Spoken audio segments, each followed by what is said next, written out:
and we ain't never got a box again. Well, I already been getting these back, but now it's time for you to get your just due.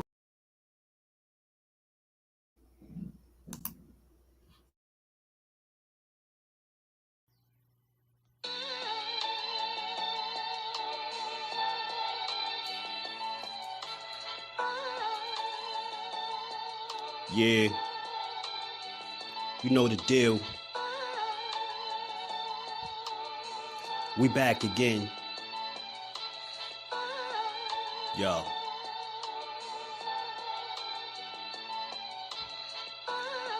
A round of applause for Jersey's finest. A lot of content creators not worthy, but they minus.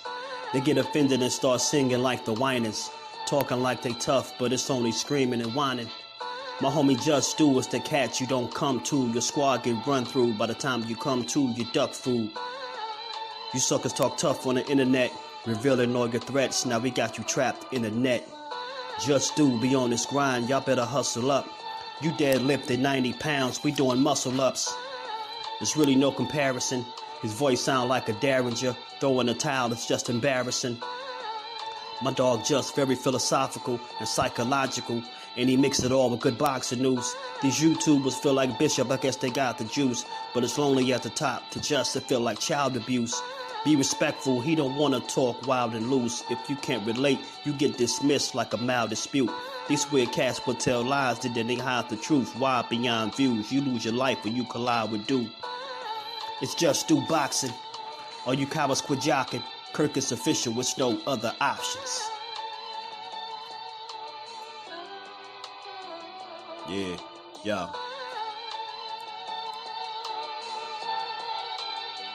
You know the deal. Judah Ben, we in the spot. JusDueBoxing, yeah. And of course, shout out to Mrs. Do, holding the whole family down. Word 'em up, word 'em up.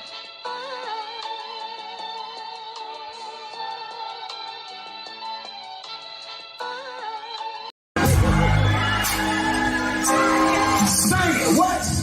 You may be young, but you're ready. Yeah, I bet she is. Ready to learn. Ready to learn.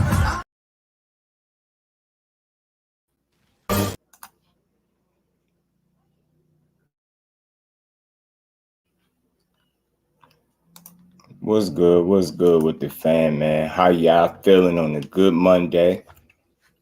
Back to talk some good boxing. We gonna address the elephant in the room. Y'all see that news floating around. We just gonna talk about it because it's out there. I don't want nobody getting in their feelings, you know, don't be getting in y'all feelings. Nah, what's good with the people on this good Monday though, man? We back to take over the airways for a little bit.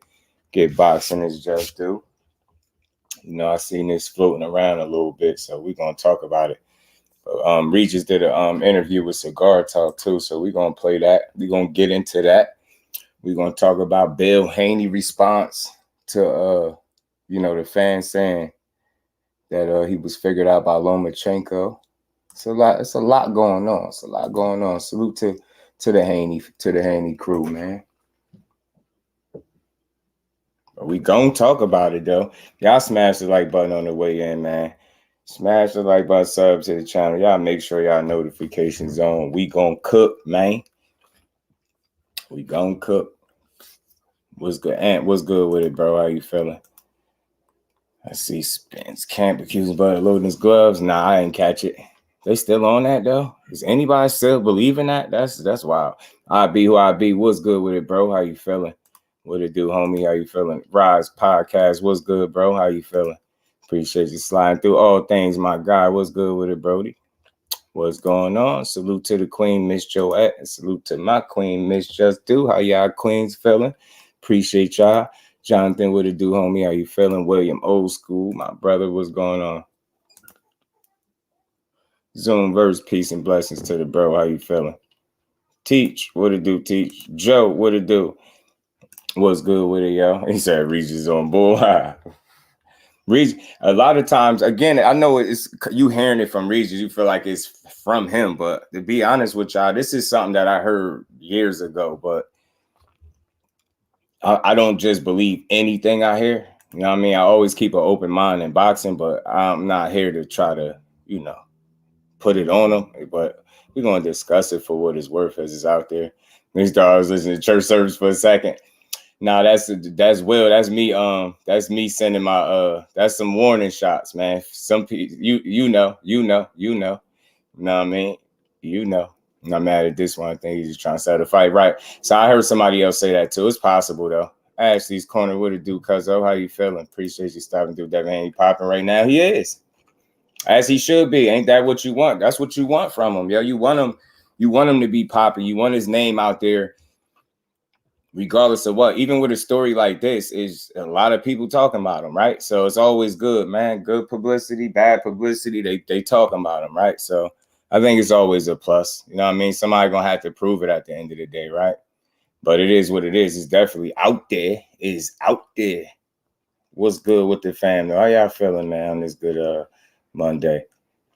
But yeah, we're going to get to it, man. We're going to get to it. We're going to play this. Regis did a cigar talk interview as well, too, man. So y'all see what Regis said. Y'all heard him. You know what I mean? He said he hearing Devin lost a fight in Mexico earlier in his career, but he paid to take it off his record. Said if it's true, that's the weakest ish he ever heard in boxing so far. So far, press conference is Tuesday. Y'all reporters better not let it slide. You heard what the Rougarou said. You know, you heard what the Rougarou said. You did. You know, they had their little back and forth, man. Dad responded, though. Salute to Mo Boxing, no problem. Mo Boxing, no problem. But this is what Dad's response was, man. He said only a dumbass would believe something like that. You get what I'm saying? This info coming from Roley, that should tell you enough. Man, Regis said, man. What he said, man, Regis said, man, I didn't talk to Roley about nothing. Matter of fact, if you and him, more people know about your little secret than you think. Hashtag fraud. Hashtag 29-1 with 15 KOs. So he's saying the young Dev is 29-1 and he paid for a win and, you know, a loss to get off his record in Mexico. Now, look, only thing I could do is be honest about this. It's just out there, so people gonna talk about it, right? It's natural to talk about it, but for me, I can't say I could validate this, but I could just be honest with the people and say this is not the first time I heard it, and I don't believe Regis put this out here himself. I'm not sure where he got it from, but you see what he said. He said more people know about it than he think. I mean, I don't know, man. It's tough. It's tough. It's tough to I can't validate it. Only thing I can say is I've heard it before. And some people feel like it got some validity because of where it was at in Mexico. They feel like a lot of corruption go over there. And, you know, you got the right bag, man. You know, you can get things to swing in your favor. Now, with all that being said, I understand all that, but I still can't validate it. I can't definitively say, hey, look, here's the proof that he paid for a win. You get what I'm saying? I don't know, but it's out there. And it's just something to talk about. At the end of the day, man, before people get too emotional about this, right? Or too bent out of shape. Gertz, what it do, homie? How you feeling, bro? You say if Regis got that from Roley, I agree with that. Yeah, I don't think he got it from Roley, though. I don't know why he said that. I wonder why he said that, but I don't think he did. Or maybe he did. I'm not sure. But I've heard it. Heard that a long time ago. Me too, Miss Joette. I heard it a long time ago. That was dope. Appreciate you, baby girl. Yeah, but so I'm not here to pile on and like try to make Dev look like something he not. I'm just gonna talk about what's out there. That's how we do. We don't run from no top. We talk about everything that's out there. So again, the most important thing, man, for his fan base to understand, because I know a lot of people seeing this and they went crazy. He's 30-0. So I'm just putting that out there for anybody that does, you know, lose sight of what really matter. This is just, you know, at this point, it's really a rumor. You get what I'm saying? Even though I know I heard it before, but I can't validate it, right? So it makes it a rumor. Although it's one I heard more than once, but it is what it is. I'm not here to try to make a case that he actually done this, because I'm not, you know, praying on his downfall or nothing. But I can understand why people would be skeptical and think like something like this wouldn't be said if it wasn't true. I get all of that. But again, I'm about the validation and the proof. I don't have no definitive proof that that's even remotely the case.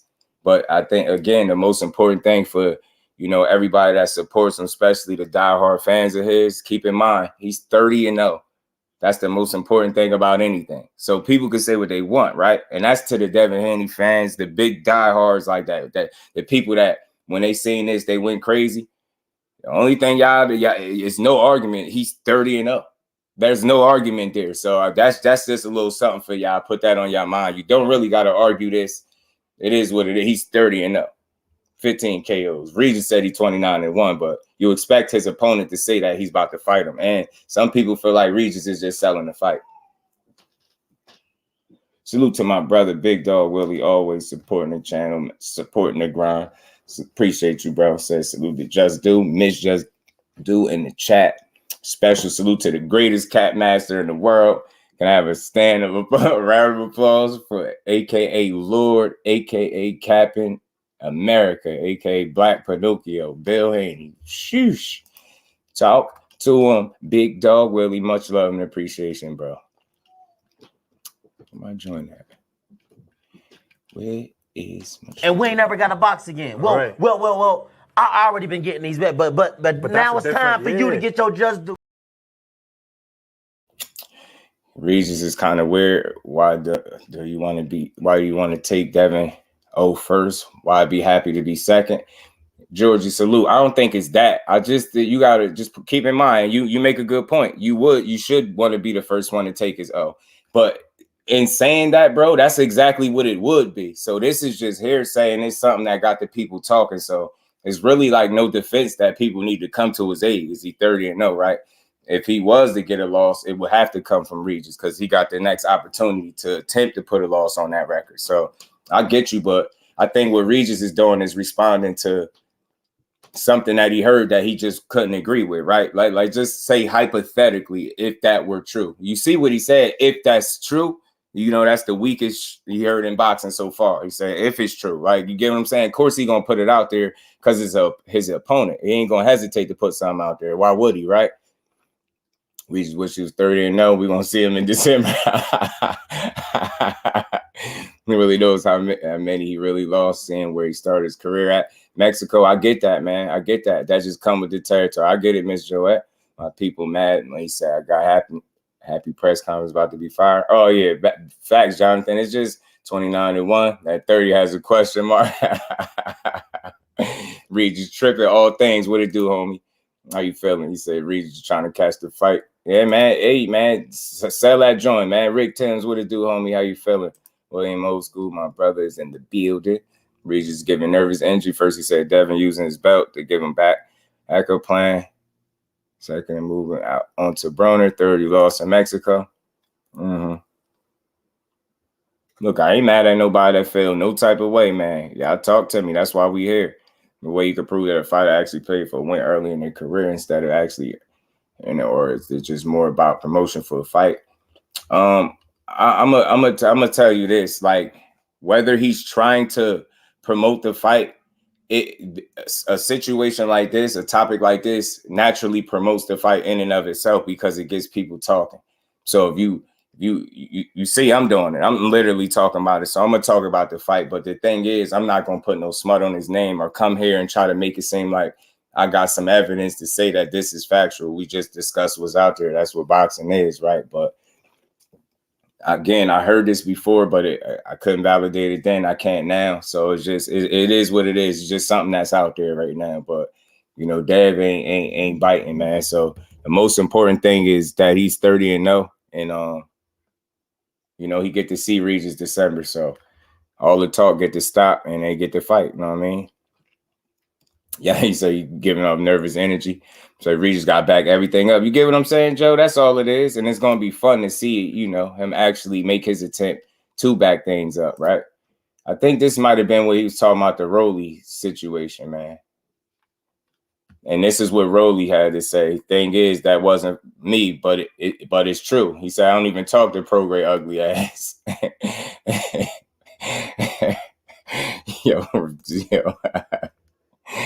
Yo, Roley is an idiot, yo. They always talk about how these boxers look, bro. This dude is crazy. Regis better stand on what he been saying. I think he will. I think he will at least attempt to, Georgie. It is not going to be easy. Dave not going to make that easy for him, bro. You know what I'm saying? Marquay was good with it, bro. How you feeling?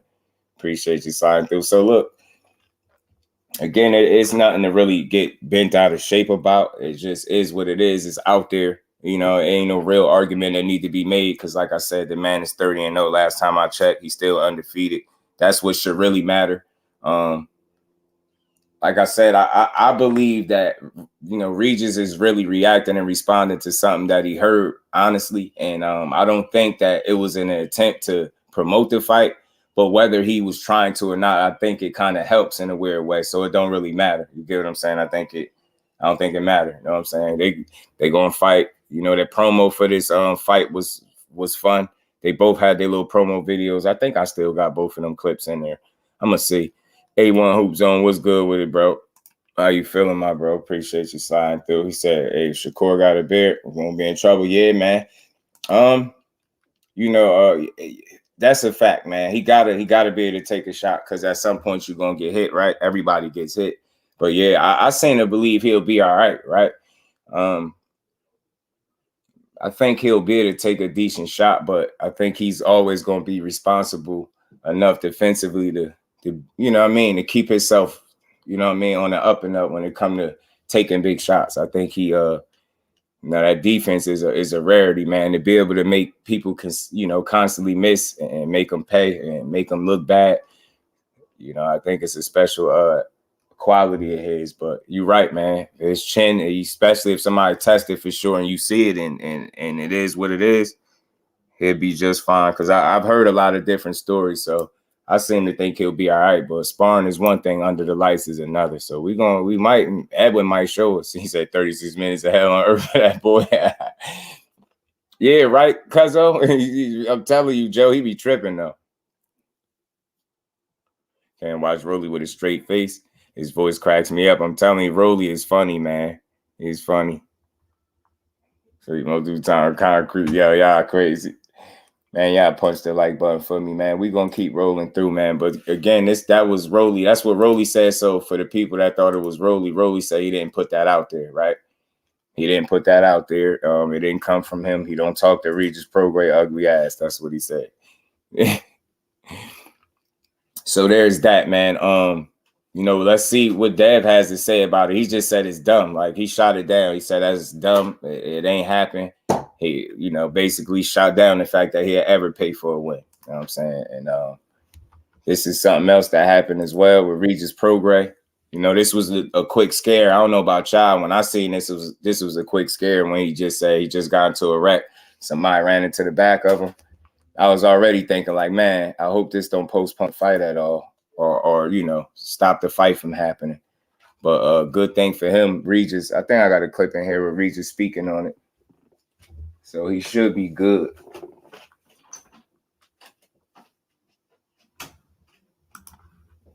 Should be good. I'm gonna play that. I'm gonna play the clip. But that was a quick scare right there for me, y'all. It was. You see, you think y'all really think Regis got nervous energy?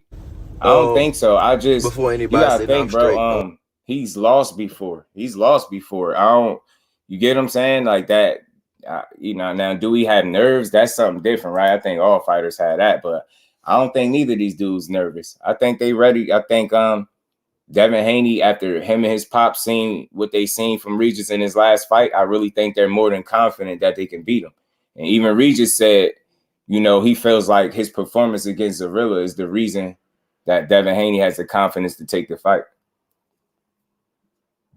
And I can understand why he would say that, because it makes sense. If I just watched you not have your best outing, and I know you still a quality fighter, I'm on your ass. You get what I'm saying? So Dev on his ass. He like, hey, bro, you better not do that against me. You get what I'm saying? That's how Dev looking at it, bro. You ain't look too hot, man. I'm on your ass. You know what I'm saying? So that's all it is, and ain't nothing wrong with it. He taking advantage of an opportunity that presented itself to fight a quality fighter. And I'm pretty sure him and his pops felt like he didn't have his best outing in his last, you know what I mean, his last fight. So they feel like they they seen some things that they can exploit. That's boxing. There's nothing wrong with that. He feel like he's seen some things in Regis Prograis that he did to take advantage of. It's like he chilling at me. Yeah, Regis look comfortable. Buckle up, boxing talk. What it do, homie? He said this is a different stage. Just but I don't think you gotta think, bro. I don't think this stage no bigger than the stage was for Josh Taylor to me. I really don't. You know what I'm saying? It's one belt on the line. It's a guy, he's fighting a guy moving up from 35. You know how people always use that against people, right? But nah, you get what I'm saying? He fought a unification fight. You get what I'm trying to say with Josh Taylor. So this fight right here is just, you know what I mean? Rome, what it do, homie? See nerves at all. He almost got nothing to lose. That's what I'm saying. He chilling. Buckle up, what it do, homie? Roley Romero. he said, Cuba Good Jr. will be proud. Regis never. I'm telling you, with Josh Taylor, yo, that was a unification. You dig what I'm saying? I don't know what would make this fight bigger than that one. You get what I'm saying? I know they were both undefeated coming into that fight, right? In this case, he got a loss and Dev is undefeated. It's a big fight. It's a meaningful fight. Don't get me wrong, but I think he's participated on the stage pretty much equal to this situation with the unification against Josh Taylor. That's just me, though. If you feel like the stage is still bigger than that, no argument there. But for me, I just see it like he's performed on the stage this big. And the difference is between, this time and the last time, this ain't no replacement opponent. You get what I'm saying? They got to focus on each other, solely on each other. That's why I think we're going to get a good fight from both of them. I mean, it didn't look like a world beater in his last fight, so who knows how this will play out. That's what I try to say, Quay. They both came off, not their best performances. And that's what makes this fight fun. They both got a chance to do it over. They both got a chance to show that they're better than what they shown the last time. And that go for both guys. And I think that's going to be the game plan. Dave is going to come out here and try to display pure boxing, man. He gonna try to box his dude head off. He's a Grizzly vet. Yeah, he is, man. He is. I don't think he'll be overwhelmed with the moment at all. Now, will the movement and the discipline of Devin Haney make him frustrated? You get what I'm saying? Will that cause him some issues? That's what I'm thinking. It's not going to be the moment. Will it be the style of Devin Haney to give him fits? You get what I'm saying? That jab and moving and, you know what I mean? Straight right hand. You get what I'm saying? Going to the body. Like, is that going to be an issue for him? That's what I want to see. Regis got to show me like that, man. Regis been that guy, though. Regis isn't nervous. Not at all, man. He ain't. Edgar Chavez, what it do, homie? How you feeling? Jersey is in the building. We come with that same toughen up. Yeah, man, he has no chance. He got to come with some new. I say he just got to be focused, man. But this is the DK. What it do, homie? How you feeling? Regis has real power, and Haney's accused of being chinny. Regis' weakness, he struggles to cut the ring off. Both fighters have something to prove. Facts, DK, and both fighters are coming off of wins, but not their best performances. So I know they're both going to not only be looking to win, but look better than they did in their last outing, be more convincing than they did in their last outing. Credit to both of them. That's why we want to see this fight. But I'm glad that car wreck didn't stop this fight from happening, and I'm glad Regis got a chance to speak on it. So I had just gotten a wreck about 30 minutes ago. Before anybody said, no, I'm straight. Don't worry about that. I'm straight. Yeah, somebody hit me hard as shit. And I got a G-Wagon, right? And dog, this bitch like a tank. And like really nothing happened. Hit me from behind, and I'm talking about, bro, I looked out and like this dude car was fucked up bad. And like my shit, like you can tell it got hit, but it ain't like damn near nothing happened to my car. And I was literally just probably not this week because I got shit going on, but like next week I literally was about to change. I was about to, probably get the Lamborghini truck. And now, like after that happened, I'm definitely keeping this motherfucker. Right, smart move, like that, dog. Cause like dude hit me hard as a motherfucker, and like smart move. His shit looked like it got in the wreck. My shit don't look like it got in the wreck at all. So yeah, bro, his fucking G-Wagon is a beast. Man, salute to everybody in the building. Y'all smash the like button, sub to the channel, share the live, rock out with your boy. Y'all don't do nothing else. Punch that like button out for your boy. But look, man, You know what I mean? Regis been that guy, but not against Young Dev. Yeah. And that's the thing, Joe. You want to build your opponent up, right? Because when your guy beat him, right, then we can say he beat a dog, not a guy that, you know, that people are saying trash, right? So even Devin Haney understands that. He big Regis up. He said he feel like Regis is the best at 140. And I feel like part of that is him being honest, and then part of that is him understanding the business and the game, and understanding to not to, you know, tear your opponent down, but to build them up. So when you beat him, people can't go back to your words and say, well, you said he was trash anyway. So now you heard he say he was the best. So that's what he's going to be preparing for. And I hope, you know what I mean, we get the best fight out of both of these dudes. Be in Boxing News. What's good, bro? How you feeling? Appreciate you stopping through. That car hit another from behind. Always has the most damage. Rick Timms out at Facts, bro. I've been in an accident just like that, man. My girl, we got hit from, you know what I mean? Somebody rear-ended us and smashed into the back. And I mean, his front end was all messed up, and her car barely had a scratch on it. It's crazy how that happens, but it happened like that. So again, y'all, it's good news that he, you know, it's not good news that he got into the car wreck, but it's good news that it was no damage that he sustained from the car wreck. Anything that will stop him from having this fight, you got to respect it. I know that, I don't know about y'all, but like I said, I had a little quick scare when I seen that. I'm like, oh man. But then when you seen this, I'm like, oh, okay, he good. So we got us a fight still, y'all. We got us a fight. We'll get another wagon too, and one for my moms. You get what I'm saying? Cuz quick, fast. Hardcore Boxing News. What it do, homie? How you feeling, Jay? Appreciate you stopping through. Al Booger, what's going on, Brody? Appreciate you stopping through. So again, this is good news, man. This is good news for the Devin Haney and Regis Prograis fight. He didn't sustain any injuries in a little car wreck. His G-Wagon saved him. He said it's built forward tough. You know, it's a beast. He said, you know, he had very minimal damage, if any, on his vehicle. He said the other guy's vehicle was all messed up. And I'm glad, in a weird way, you glad that this happens, because now he's aware of that, how useful having that G-Wagon is, and he'll keep it, right? So that's a good thing. Salute to Regis, man. Salute to Dev. I want to see this fight. I mean, I don't know why people downplaying Regis Prograis and like dudes lining up to fight him. Right? True. Captain America. Salute to everybody in the building. Y'all keep punching that like button for you, bro. We're going to keep it rolling, man. We're going to keep on rolling. I got more for you. We ain't done yet. We got this Cigar Talk interview from Regis Prograis, like the one Shakur did. Regis Prograis went on Cigar Talk. He did an interview. He was talking about some things. So, you know, we're going to play that, man. We're going to play that. So y'all bear with your boy. We're going to get to this interview from Regis, man. We're going to get to this interview from Regis. Regis playing with, what do you say? Danger territory. Must want the young kid to beat his ass. Yeah, this is what you want. I want to see it. I want to see it. Look, bring something else out of Dev, man. You know what I'm saying? Hey, it's boxing. Dev, he pissed Dev off, and Dev go in there and beat his ass. Look, it is what it is. Man, Cam Mingo, what he do? He said made an advertisement for a G-Wagon. What you think he could crack Haney's jaw? I don't know what that means, but can he crack? He could crack anybody's jaw. He hit him. You know what I'm saying? Regis got some real punching power, bro. Can he crack him? Absolutely. Will he crack him? Is the question. You know what I'm saying? Kenny and Willie is two different things. Kenny, yes. Willie, we're gonna have to find out.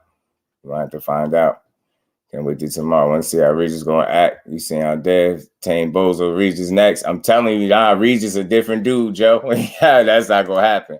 Man, for hour 30 today. Man, salute to my brother Jay, man, putting in that work over there. But we're gonna play this Regis. The biggest fights in boxing coming up. I got my man, Regis Prograis. Thank you, brother. Thank you, smash that like button for you, all good, bro. All good, real good. Yeah, how do you like? I always think about like how do boxers prepare for a moment like this? Because I feel like this probably the biggest fight right now in your career in terms of exposure and things like that. Mm-hmm. How do you mentally prepare for a moment like this? I just feel like I'm meant for this. You know what I'm saying? I feel like this is my moment. This is my time. You know, I've been under the radar for a long time. You know, I became a champion, became a 2-time world champion. And then still, I don't really get the recognition I deserve. But a fight like this of this magnitude, I feel like I I want to be here. You know what I'm saying? Like this is what I want. I feel like this is what I'm destined to do. This is what I want to do. This is what I've been doing. I've been boxing since I was like 16, 17, and this is what it's for. You know what I'm saying? And I feel like I'm gonna seize the moment. You know. Yeah. And you heard that, bro. Picked up box 16 and 17.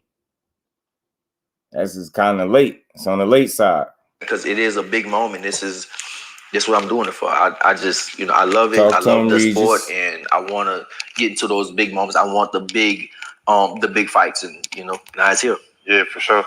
I like the little promo they put out, Matchroom the other day. You and Devin, that shit was fire. Yeah. One of the things you said, you was like, Devin's manufactured. He ain't real. What did you mean when you said that?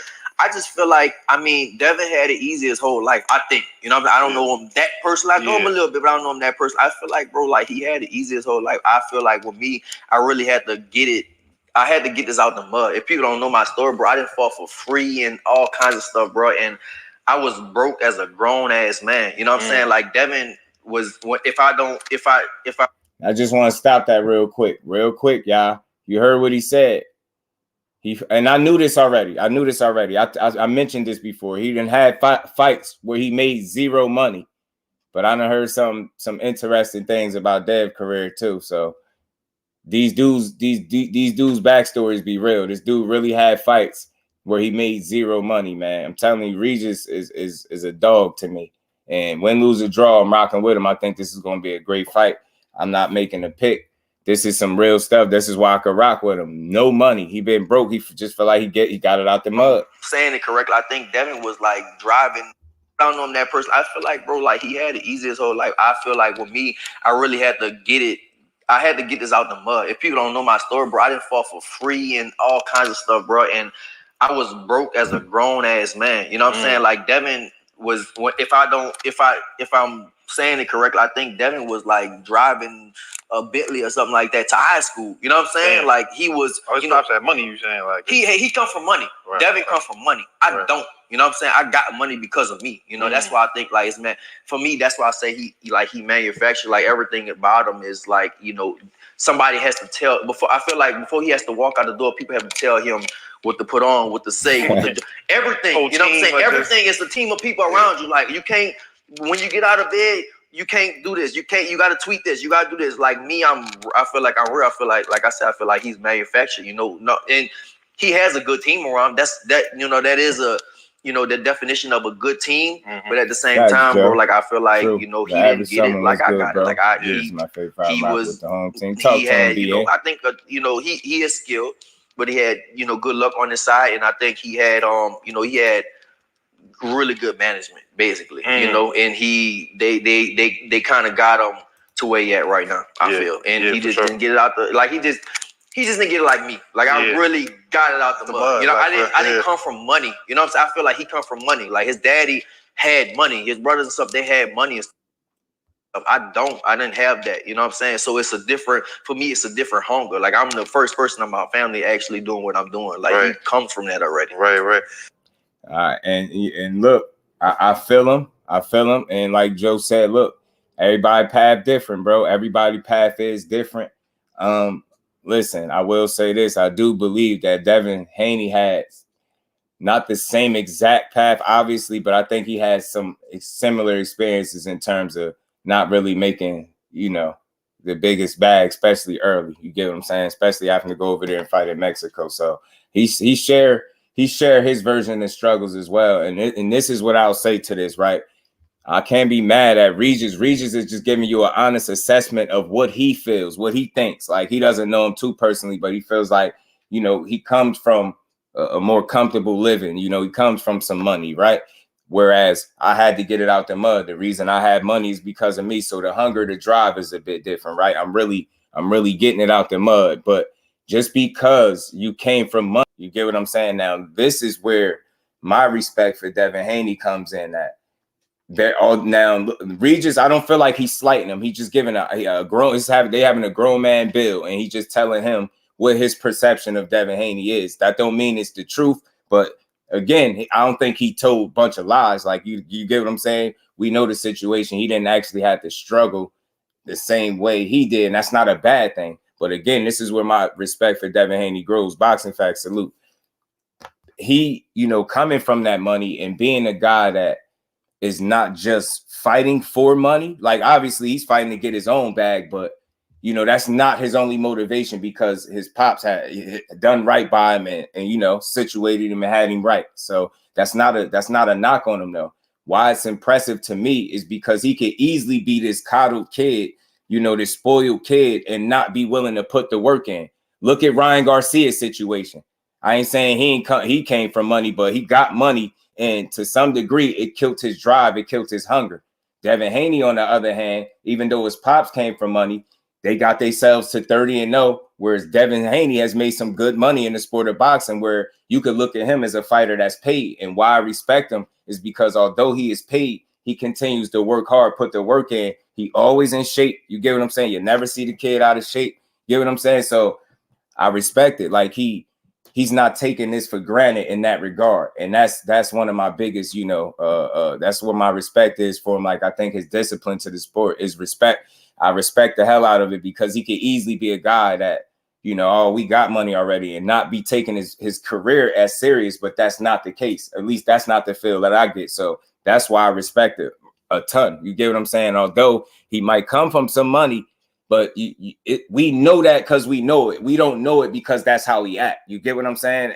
In terms of how he applies himself to the sport from a discipline standpoint. He doesn't act like a guy that I'm just doing this just to be doing it. You get what I'm saying? I think he do want to be great, is what I'm saying. So that's where my respect for him lies. Although he might have came from a couple dollars, it don't stop him from trying to get his own and be great at it while he's doing it. You get what I'm saying? So that's why I could rock with it. And I can understand completely what Regis is saying. You get what I'm saying?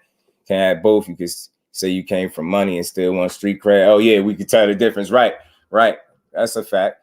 His dad was a hustler in the streets. He got it out there mud for his son, so he didn't have to follow his path. And that's why, you know, you're going to always respect it. And I hope people is understanding this the right way. I don't think Regis is taking a shot at him or saying it's a bad thing, right? That's just his observation and what he believes to be true. So that is the reason he feels like he's more hungry, because he had to get it all himself, whereas he felt like his father had him situated. And that's not a knock on him, but again, he's explaining that's why he feels like he's more hungry. You get what I'm saying? And nobody has to agree, but I just want to be clear. I don't think he's shitting on Dev here. I don't think he, you know, trying to diss him. I just think he having an honest conversation, right? And I want to be clear. I know, you know, as a man, he don't have a problem with the fact that his father had him situated and he didn't have to struggle. That I salute Bill all the time for that. So that's respect to that. But again, he's just explaining why he felt like his hunger is a bit different. So I get it. Now you don't have to agree with it, but I can understand where he's coming from. You get what I'm saying? And he's a fraud, Haxel fanboy corruption. Regis is saying what see from his point of view. Right. That's all. Facts, Joe. That's all. And no dissing him. And I like adult like conversations. He's just telling what his opinion of him is. And that's cool. Aisha, salute to the queen. Peace and blessings. How you feeling today? I agree. He was not taking a shot right. And you can see how it's coming off. He's just being honest. Yes, man. Y'all tell a friend to tell a friend. We back cooking again. Salute to everybody in the building. Y'all smash the like button. We're going to keep playing this. To me, I mean, well, getting to this point felt like I wasn't sure, like as a fan, right? Like I'm watching the negotiations, and then obviously him and Shakur was talking about it, and he moved up. How hard was the negotiation process? Right. Just like he ain't knocking his, but he just saying mine is different. Really trying to and put that's why he feel like he's hungry. It seems like everybody interested in business now. We'll see if that plays a factor or not. Negotiation process. Well, first off, they mentioned it first after my fight in New Orleans. His daddy came. Yep. So, you know, we got to talking a little shit, me and him or whatever. So, then they were saying, I remember I was out here. Yeah, I was out here. I came out here to work December a little bit. 9th, the and Eddie came. And Eddie was like, you know, what about Devin? And at the time, I was like, bro, I wasn't even thinking about boxing. To be honest, I didn't even get paid from my last fight. Like I literally like I remember that. You went to the bank or something? Well, this was from I'm talking about the fight. Oh, Zarilla. Zarilla. Yeah, I didn't get paid from that. I got paid like 3 weeks later. Now I don't know if it was Metro, whatever, banks, whatever, all kinds of stuff like that. But I didn't get paid from that. And literally, it was. You said JusDueBoxing Facts. It says he has the fight, bro. You should check it out. Who got the fight? What fight? Salute to everybody in the building. Like I think I met with Eddie like a Wednesday, and I literally just got paid on a Tuesday. I'm like, Eddie, I just got paid, bro. Let me go spend some money first. Like you telling me about another fight, bro. I ain't even get paid yet. You know what I'm saying? So honestly, I wasn't even interested in nothing. And I knew, like, after fights, obviously what we do is, you know, we go on vacation. You know what I'm saying? We go ahead, we have long, hard training camps. We like, man, we go. Sure. So I was like, bro, I'm not even interested in none of that stuff right now. So me, Eddie, my people, my wife, my people and stuff like that, we sat down with Eddie, and they wasn't, it was like they were talking about the Devin stuff, and I was like, whatever. Like, I wasn't even feeling it, to be honest. You know what I'm saying? I could tell. I was looking at their face, and it was like, you know, they ain't like that. You know? And so then after that, Eddie and them, like the Metro guys. Eddie and Metro didn't like that. They wanted, you know, they was like, they wanted the Devin fight to happen. So I was like, man, whatever, you know. So I heard that it kind of, you know, they didn't like that. They was kind of pissing them off and stuff like that. And but I was leaving. I was going on a cruise, and I was, like I said, I go on vacation and stuff like that. But when I got back, that's when I was all in. You know what I'm saying? Because like I said, like, I just got paid. I didn't do nothing yet. Right. Like, after fights, like, we all, most fighters, we just go. We go have fun. We go do our, we have long training. We do boxing facts. DM me on Instagram. Stuff like that. So JusDueBoxing. I'm like, after I got off that cruise, after I went, whatever, after I came back, I was like, I'm ready. Like, what's up? What we doing? And so then the negotiations kind of, I think they kind of started and stuff like that. And then they threw out like the October date. Yeah. And I think with me and him, we wasn't even on the same page. Because I was like, man, like, we could do this or we could do that. And he was saying some different stuff. So I don't think my team and Devin's team was even on the same page. I think it was just everything was just too mixed up and stuff like that. And so then I was like, nah, how about we do November? You know what I'm saying? Because it was like October 28th. And I was like, nah, we're not gonna do that. We gonna do, and I signed for November. Right. I signed a date for November 11th. I was like, look, I signed. Yeah. You know, I signed already, and it was still up in the air what he was gonna do. I didn't know what Devin was gonna do, because Devin is undisputed at 135. So that means he got a lot of options. He got a bunch of options. So I didn't know if he was actually gonna fight me or not. So I'm like, I signed, I'm good. And I signed like 5 or 6 weeks before he even did. So I was just like, look, I signed, and as soon as I signed, I started training. You know, I was just like, well, I couldn't, when I was on the cruise and out the country, I couldn't even sit still. Like, I was training on the cruise and stuff like that. But anyways, I signed. Was good, bro. And I was just waiting for them. That's all. I was just waiting for them. Now, was the bag right as soon as you signed? Did you feel like, because I was like, I feel like this is. Yeah, I mean, I know, I get it. I hate to hear certain stories too, but I think the way I discussed it was pretty fair. Like, I ain't make it seem like it was real validity to it. It's just out there, right? But I've heard it before. You know what I mean? I see somebody in here, Boxing Facts. He created his page yesterday. He's saying he got the fight. He named the guy it was. I never seen it. He said they took it off YouTube, but I don't know what it is. But it is what it is. It's, you know, I'll say this.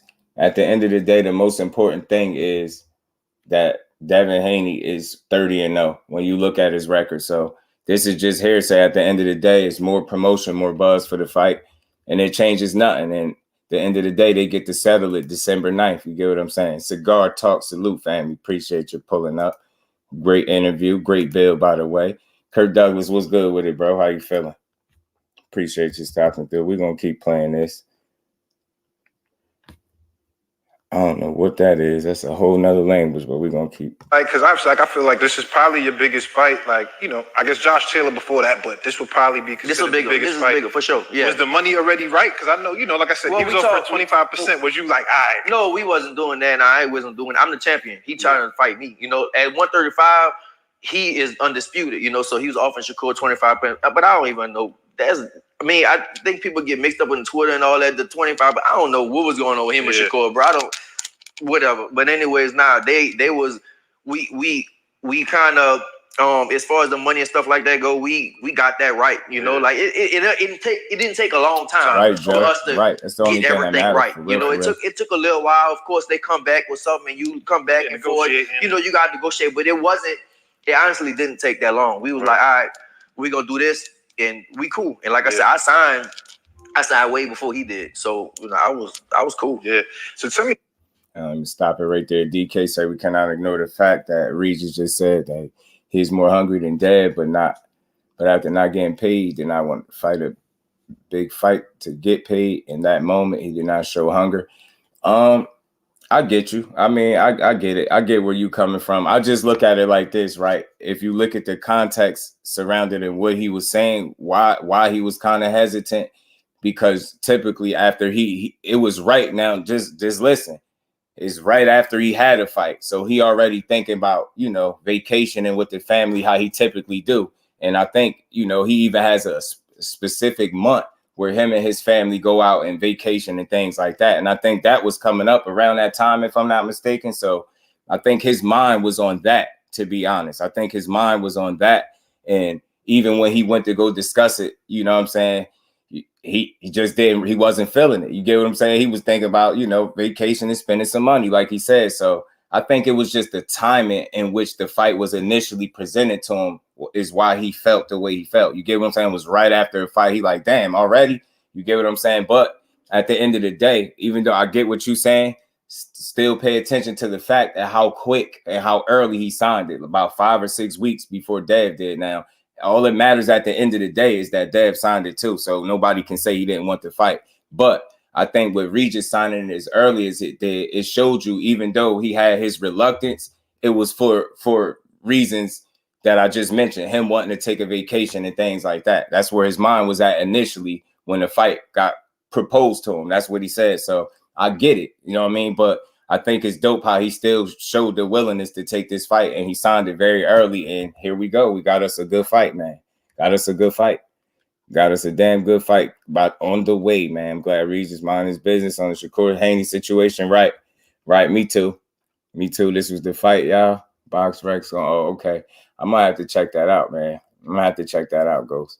He said Eddie come to him after the fight, and it took him 3 weeks to get paid. Right. Right. I watched KEYSHAWN December 9th, and I ain't even gonna fake it.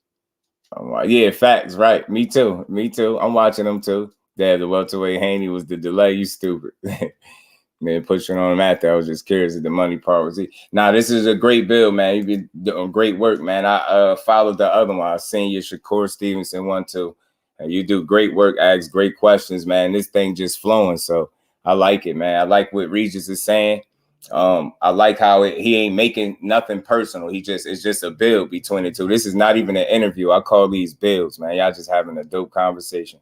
Let's keep playing. Yeah. So tell me, do you feel like your last fight with Zarilla kind of prepared you for this? Because for sure, when Zarilla, I never seen him move like that. That was the first time, trying to jab, move. People criticize you for the performance, whatever the case was. Do you think that was preparation kind of for this fight? It wasn't. I don't think it was preparation. It was just like, listen, bro. Like I think with that, it was just like an off night. Yeah. And not even making excuses. Like we were supposed to fight a left-handed person first. Yeah, he dropped out. And then we was like, my coach picked Zarilla. It was like, all right. And so we looking and we had good sparring for Zarilla for that style. Yeah. And then we got in the ring and he just ran around the whole time. So obviously it was just like shock. Obviously, I know I'm a 2-time world champ. I know how to cut off the ring, but just that night and all the stuff going on in hometown, it just was like, it's just an off night for me. You know what I'm saying? But I'm thankful for it because if I would have went out there and blasted Zarilla out in 1 or 2 rounds, Devin wouldn't want to fight me. You know what I'm saying? Nobody, it will still be, nothing still will be happening right now. So I'm glad that for me, bro, I wouldn't be getting this opportunity if that didn't happen. You know what I'm saying? So you got, for me, I look at it like that. I erased it, bam, it's done. And now for me, with the Devin stuff, I'm gonna be prepared like all the way. No matter, I feel like no matter what he do, I'm gonna be prepared. Everybody was talking. And again, I like what he's saying there, and I don't think he's making excuses. Whether he wins this fight or not is another thing. We'll have to wait till the fight to see, right? But I think what we will get is a more focused and locked in Regis, which will lead to a better fight. You get what I'm saying? I think both guys are going to truly be locked in and focused on each other, and that's what's going to make for a great fight. Regis remember, I'm not making no excuses for him. I factor this in. He was set to fight a totally different guy. He had a replacement opponent in Zarilla, and you get what I'm saying? Change of style, change of opponent. And if you look at how Zarilla fight, you'll see that any of those fights that you go back and watch, he did not fight like he typically does against Regis. So just think about that. Just factor that in. It's a replacement opponent. It's a guy that you wasn't prepared for fully, that just got tossed in there, right? And then on top of that, you probably go and did your homework, watch some tape and film on him. But then when you get in the ring and fight him, he fights nothing like what you've seen on tape. So you get what I'm saying? And Regis having a hometown fight, I think it was a lot of some pressure there. You know what I mean? And his focus, I think, slipped a little bit. And it led to him having not his best performance. And again, listen, I feel like him and Dev would have fought regardless, right? But he seems to feel like if he had blasted Zarilla out, Dev wouldn't have wanted to fight. And I get why he'd say that, but good thing is he didn't blast Zarilla out. Good thing is he didn't look his best. And, you know, Dev had his toughest fight in his last outing too. So they both going to be looking to prove something. And that's all you want to see at the end of the day, man. Cigar Talk, much love and appreciation, homie, for the love. Salute to you, bro. Great work, by the way. And we ain't never got a box again. Well. I already been getting these bet, but now it's time for you to get your just do. Appreciate you, fam. They was talking about fighting him before they fought. Yeah, he mentioned it. Look, and I give Dev credit, man. He went for a guy I think that's dangerous and Regis Prograis that's going to push him, that's going to make him bring his best, and that's what you want to see. I think, you know, what Dev brings to the table is going to force Regis to have to be sharp to be successful, right? And I think the dangers that Regis possess is going to force Devin Haney to have to be sharp, right? So what are we going to get? If we got two guys in there that's really pushing each other, that's looking to be sharp on the night because they know they're going to have to be sharp to be successful, we're going to get us a good fight. I have no dog in the race. I rock with both fighters. I support them both. I'm definitely going to pay for this fight. It's worth the money. And may the best man win, bro. May the best man win. Hungry unpaid men don't turn down fights. Biggest payday to vacation. I feel you, DK. DK ain't having it. He like, nah, I heard you, bro. You ain't sound hungry in that moment. But I think you just got to stall him out. And I ain't saying change your opinion, but that's why I said that. Like, just think about it. Like his mentality after he won. It was right after. And he ended up still signing the fight weeks before the other guy. You know what I mean? Over a month. So I think that still showed his hunger. Trying to make that happen now, John. Oh, yeah. Man, I know that's coming, man. He got to go up there, man. He got to go up there. Y'all doing great work. He ain't got no choice, man. Mike Kirkland, my brother. What's good with it, bro? How you feeling? Appreciate you stopping through. Aunt McQueen is in the building. The professor, I like how you're just cutting off the ring. Me too. Boxing Facts, salute. Bill next. Get him up there, man. Get him up there. You get what I'm saying? Salute to my guy, Mike Kirkland. How you feeling, Brody? Let's finish. Everybody was talking about cutting off the ring. Was it like, because Zarilla got popped, like he can crack, you know what I'm saying? Right. Like, do you feel like, I guess, because only you know when you in there, like when you're trying to cut off the ring, is it like, were you moving cautious just because this guy could hit? Was it just like he was running too much? That's what was frustrating. Like, well, you definitely got to be. Well, my style, I'm a fighter more than anything else. You know what I'm saying? I'm a fighter. And when we was in New Orleans, all my people right there. Everybody I know, all my people, close people, they right there. And everybody telling me stuff. And literally, like, I guess I wasn't focused because I can hear everything. You know, usually when you're in the zone, you can't hear shit. You can hear, but you don't listen. Like, I was hearing everything, and I was listening to everything people saying. I had so much coming at me. And, you know, you obviously you don't want to get caught with no, you know what I'm saying? You don't want to get caught with nothing. And he, like I said, he did have power, but I should just, for me, it was just, I think just too much going on. Too much voice in my head, too much going on. It was just a lot, bro. It really was. Like, all right, was harder, like, atmosphere-wise, like, because, you know, that was in New Orleans, hometown, but then, you know, against Josh Taylor, you went out to England where that's like, everybody against you, right? It's like, nah, nigga, nah, this our home guy. Stop right there. I'm going to say this real quick, man. You got to think about this. Haney didn't rob anybody. Haney's the fighter. The only thing he can do is fight, right? With the Loma situation, I just urge anybody that's still making a case for Loma and feeling like he got robbed.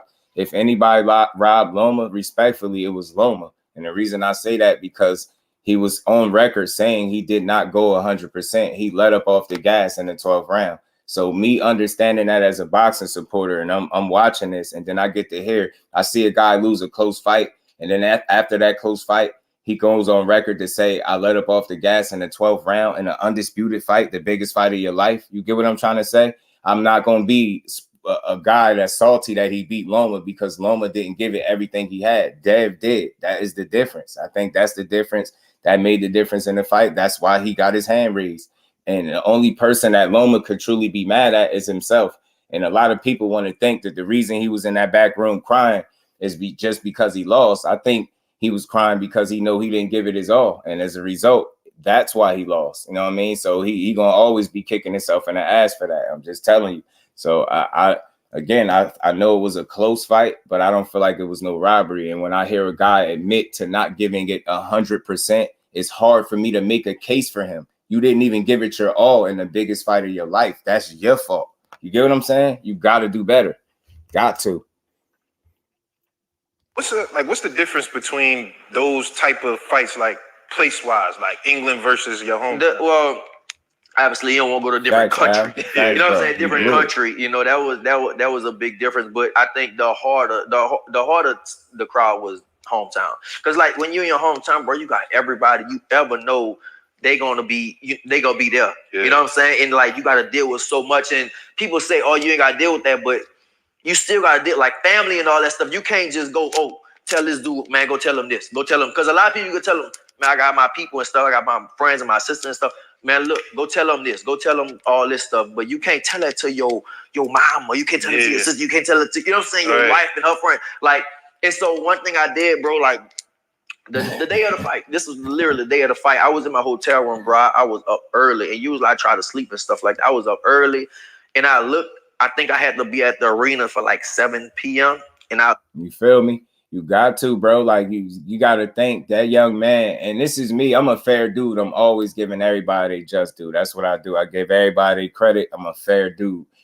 You can't be mad if you go into the biggest fight of your life. You would think that you would try to give more than your all if that's possible. You get what I'm saying? Like you hear people say it all the time. I'm gonna give 110%.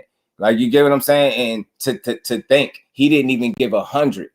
Just think in those type of situations and instances, fights that big, people's mentality going into that fight is they gonna give 110% because 100 ain't gonna be enough. You get what I'm saying? But this guy, with the experience that he had, all the experience he had, knowing better than that, you gonna go into that fight knowing that it was back and forth, and then you thought the reasonable, okay, yeah, you know what?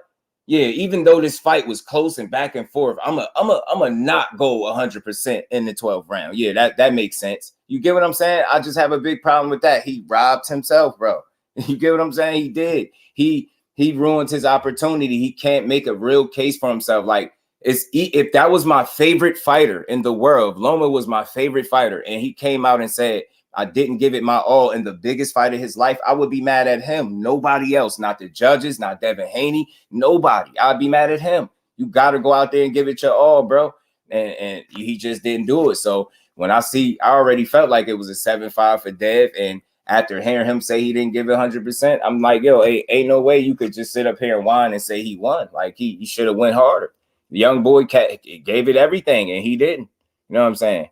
Rob Loma, Mike, you know it, man. Rozier was good with it. Regis gonna leave it all in the ring versus Devin. If he loses, 140 is over for him. Yeah, I think Regis gonna leave it all in there. He gonna have to, and I think he's gonna be extremely focused, which is gonna, in turn, make Devin Haney focusing on his P's and Q's, and that's why we're gonna get a good fight. And they got contrasting styles. They both got things that could upset one another. You get what I'm saying? They both possess different challenges for each other. This is going to be interesting. It's going to be entertaining, too, to see it. Look, it was like, I think 11 o'clock. And I'm literally don't have nothing to do. I'm like, damn, what the hell I'm going to do? So I'm just chilling in the hotel room. You get a little antsy, start shadow boxing stuff.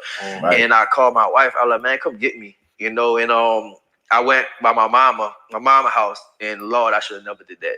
Like, I got there, and they like talking about, they all did her, and my cousins and my grandma and all, and my wife and all, they dealing with tickets, fussing over tickets. My mama like, what this ticket? You told my friend this? I'm like, right. Why the fuck? There's too much going on. I'm like, why the fuck? I like, bro, let's go. I told my wife, let's go. I should have never even came here. You know what I'm saying? Just stuff like that. And this is the day of the fight. This is Saturday. Right. I'm fighting that night, and I'm here, you know what I'm saying, doing that, and I never do that. And even my auntie and them, they was like, CCD, I never saw you do that. My coach saw me walking out. He was like, what the fuck? He's like, where you going? You got to fight tonight. Like, what you doing? And I was like, man, I got to get out the hotel room, bro. bored as fucking. I don't know what to do. And so it's just something, like I said, and I never did that. Like everybody always know, like when I'm in the fight, when I'm in fight mode, I lock myself up in my room. I don't never come out. I come out when I gotta do media stuff. I come out. I don't even go out to eat. Like they bring my shit to me, and that's it. But with that, bro, it's just New Orleans is my home. New Orleans like a fun town to me. When I touch down New Orleans, everybody like, yo, nigga, like everybody, it's just like for me when I touch down New Orleans, it's a fun town to me. Like it's my party place. I love it. It's hometown, but it's like I just have fun there. So my mindset is just different when I'm there. Yeah, for sure. Tell me about like training. And again, man, just hearing what he said, I know some people hear that and they say, "Oh, that's excuses. You should have been focused." And I get that, right? But at the same time, like if you just put yourself in his shoes, sometimes you could just bite off more than you can chew, or you could make the wrong decision in the moment. And his wrong decision, I think, was going somewhere where they put that unnecessary stress on him about tickets, and it just goes to show you that he wasn't as locked in as he typically is. And I'm pretty sure he's holding himself accountable. He's not blaming anybody but himself, but it's real. Like some people will be quick to say, he's making excuses. I don't think that's the case. I think he's just being real. This is why this is a dope build, because we got to hear from Regis, right? So again, and to his credit, you've never seen another fight really on his resume where he looked that way. You can't really point to another fight and say, he looked like that in this fight too. So I think it's some validity to what he's saying. And again, it's all about focus, especially at the highest level, which he want to compete at. And that's what they're going to be competing at when they get in the ring at the highest level. So he going to want to be locked in and fully focused on the task at hand, which is Devin Haney. And same for Dev, man. Didn't even look at it like that. If Regis a gatekeeper, if he loses to Devin, I think Regis can still beat a lot of good fighters at 140. Nah, he wouldn't be a gatekeeper, cuzzo. I don't think so. You're right. He still would be able to beat some guys. Haney did lose his corruption, obvious to see. And you saw that Haney versus Montez fight yesterday. Yep, he lost. I got to go look at it, CCD. I'm hearing people saying it, but I got to go look at it. And it's not that people support corruption. It's that the timing that this got brought up, this is news to certain people. So that, they're going to take it with a grain of salt. They're going to feel like people either promoting the fight or just digging to try to kick dirt on Dev. So I think the only thing that can happen in a situation like this is that fight need to surface and let everybody watch it themselves and make their own decisions from it. That's the only way it could be fair. Other than that, people are going to continue to take it with a grain of salt, especially the biggest Haney supporters. You can't expect them to think that, this is real just because people saying it is, right? But it's a different thing if people get to see it physically for themselves. And I think that's what it make it fair. That'll quiet a lot of the noise. For me, I just don't, I just don't, what's the name? And I just don't jump all over it. And I'm not here to try to make Haney look like he's corrupt. Again, he is the fighter. Let's not lose sight of that. He is the fighter.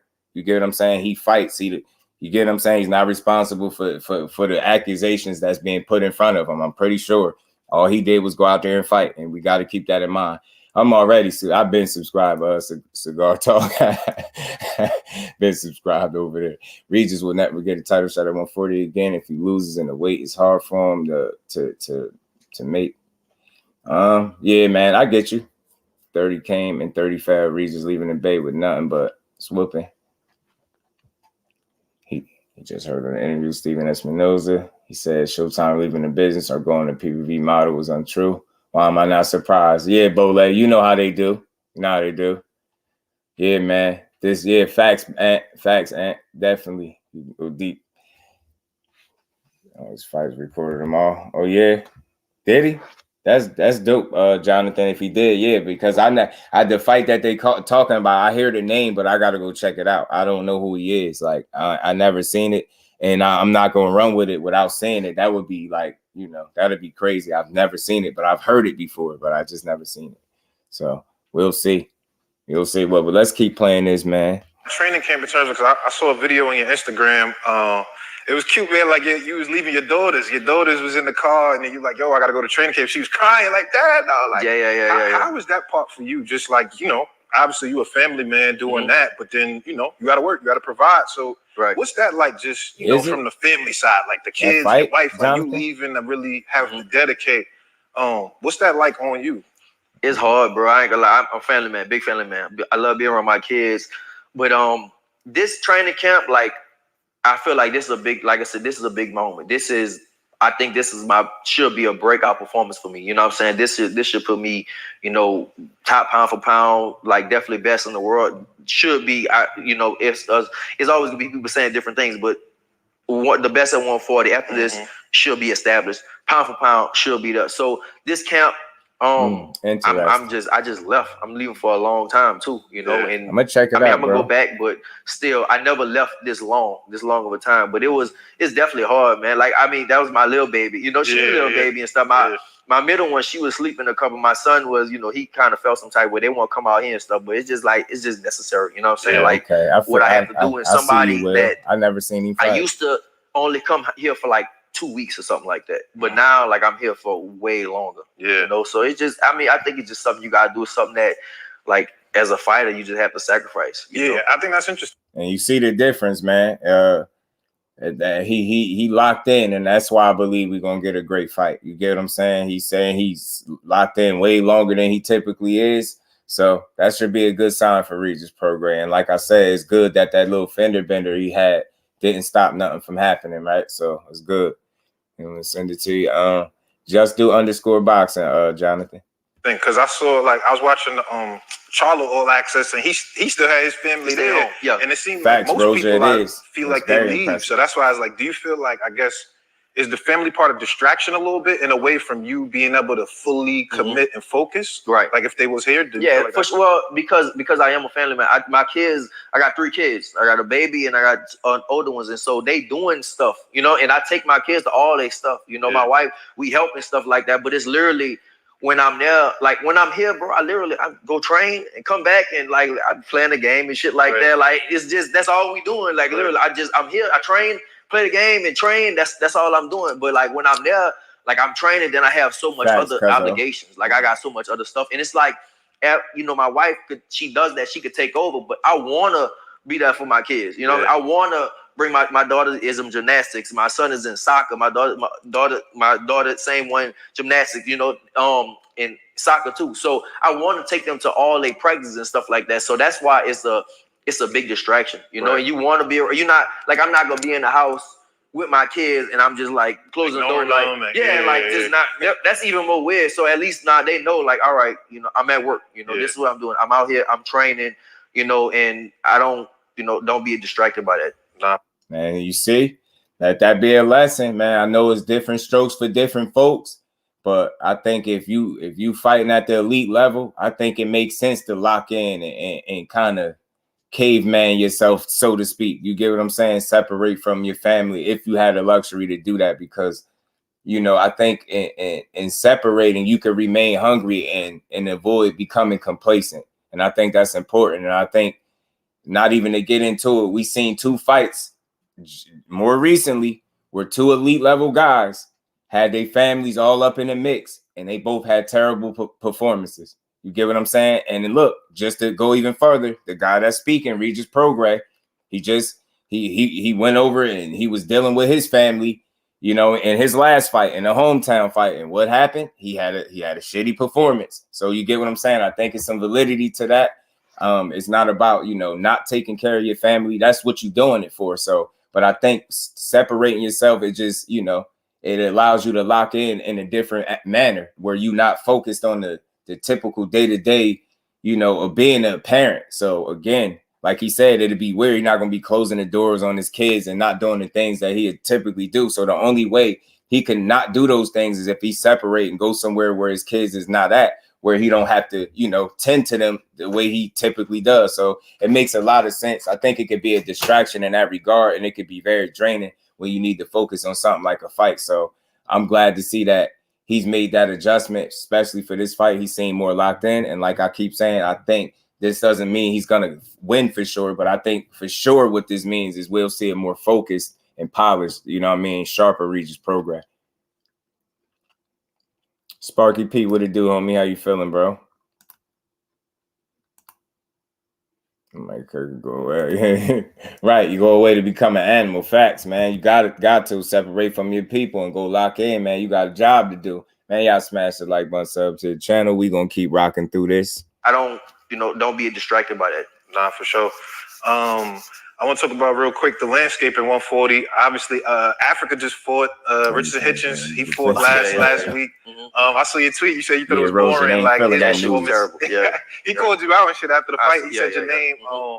What you think? Like when you see, prospects, the young guns coming up, calling you out, like are those fights that you feel like you will entertain? Whatever post. Again, I'm not looking past Devin. Now you can't look past Devin. Right. I just mean, hypothetically, those fights that you would like entertain. Focus. I want big fights. You know what I'm saying? I don't want no look at Hitchison. Like that was a snooze fest. He fought Zepeda. He outboxed him 12 rounds. It was 12-0. I don't even think I gave Zepeda a round.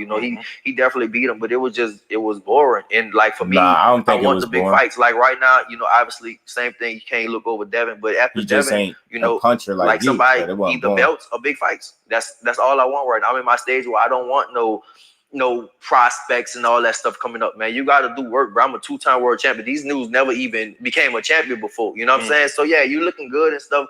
But like I said, I got it out the mud, bro. Like I like when I was 16-0 and stuff like that. I wasn't calling out no champions at the time. Charles Crawford was a champion and stuff like that.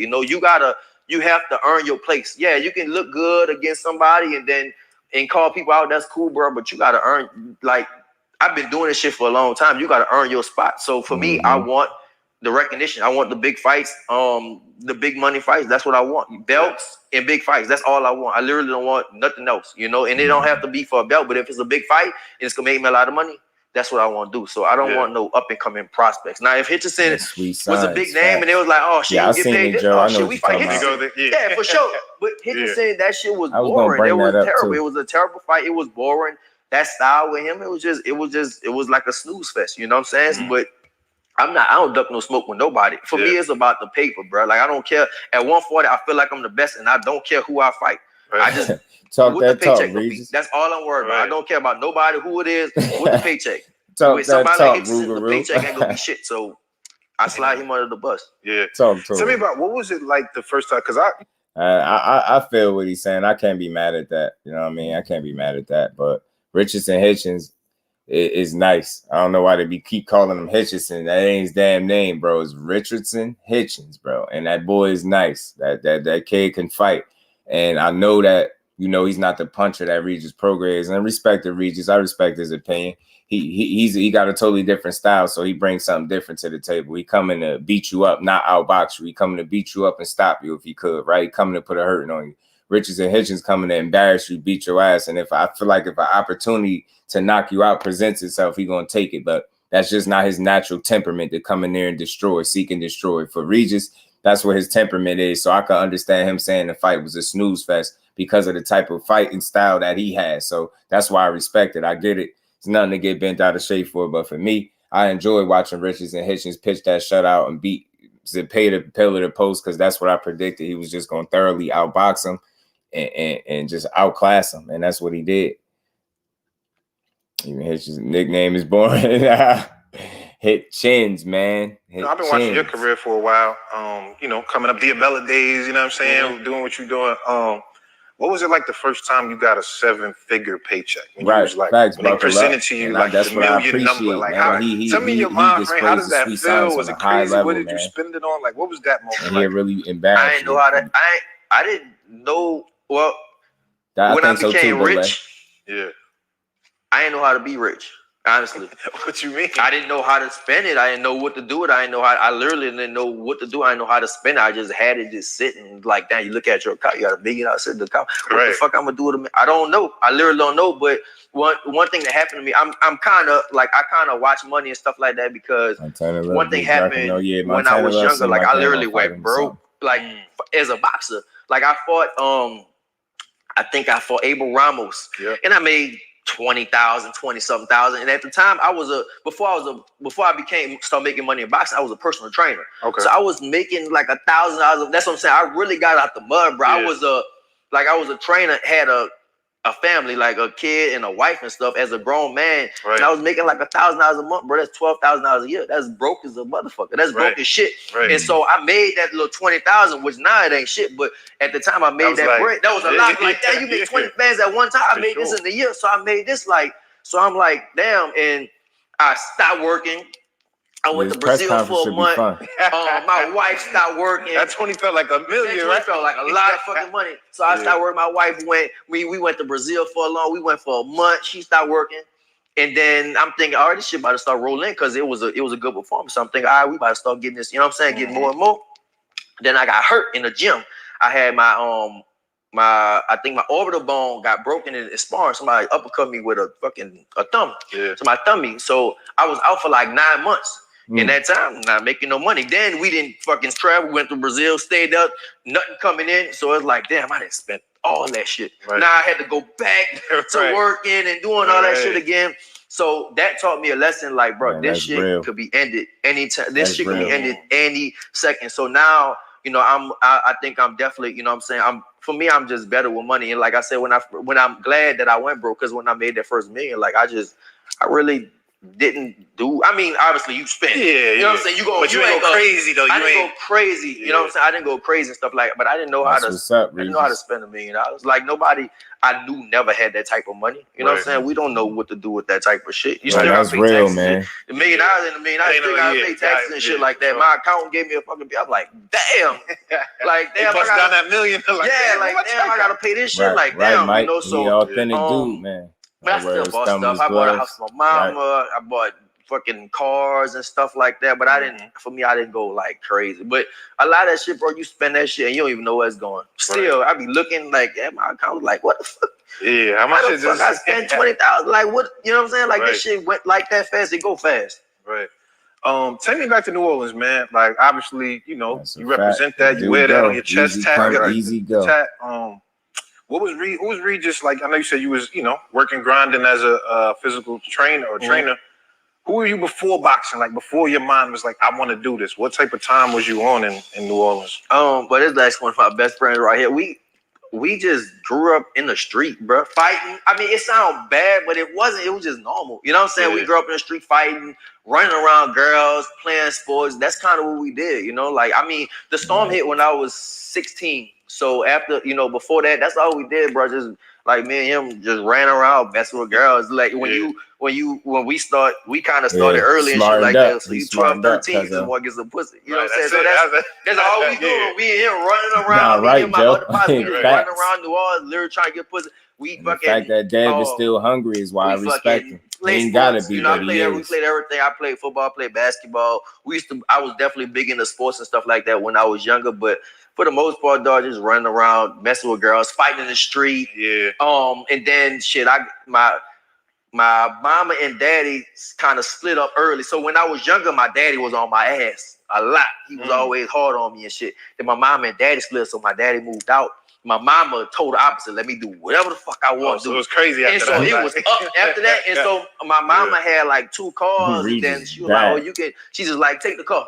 So oh man, imagine like we just went all around, just driving everywhere, just fucking around. That's all. Right. So what point was it that you felt like you knew boxing was a thing? Like, all right, like this is really a thing for me. When did that happen? Well, it was always little stages and stuff like that.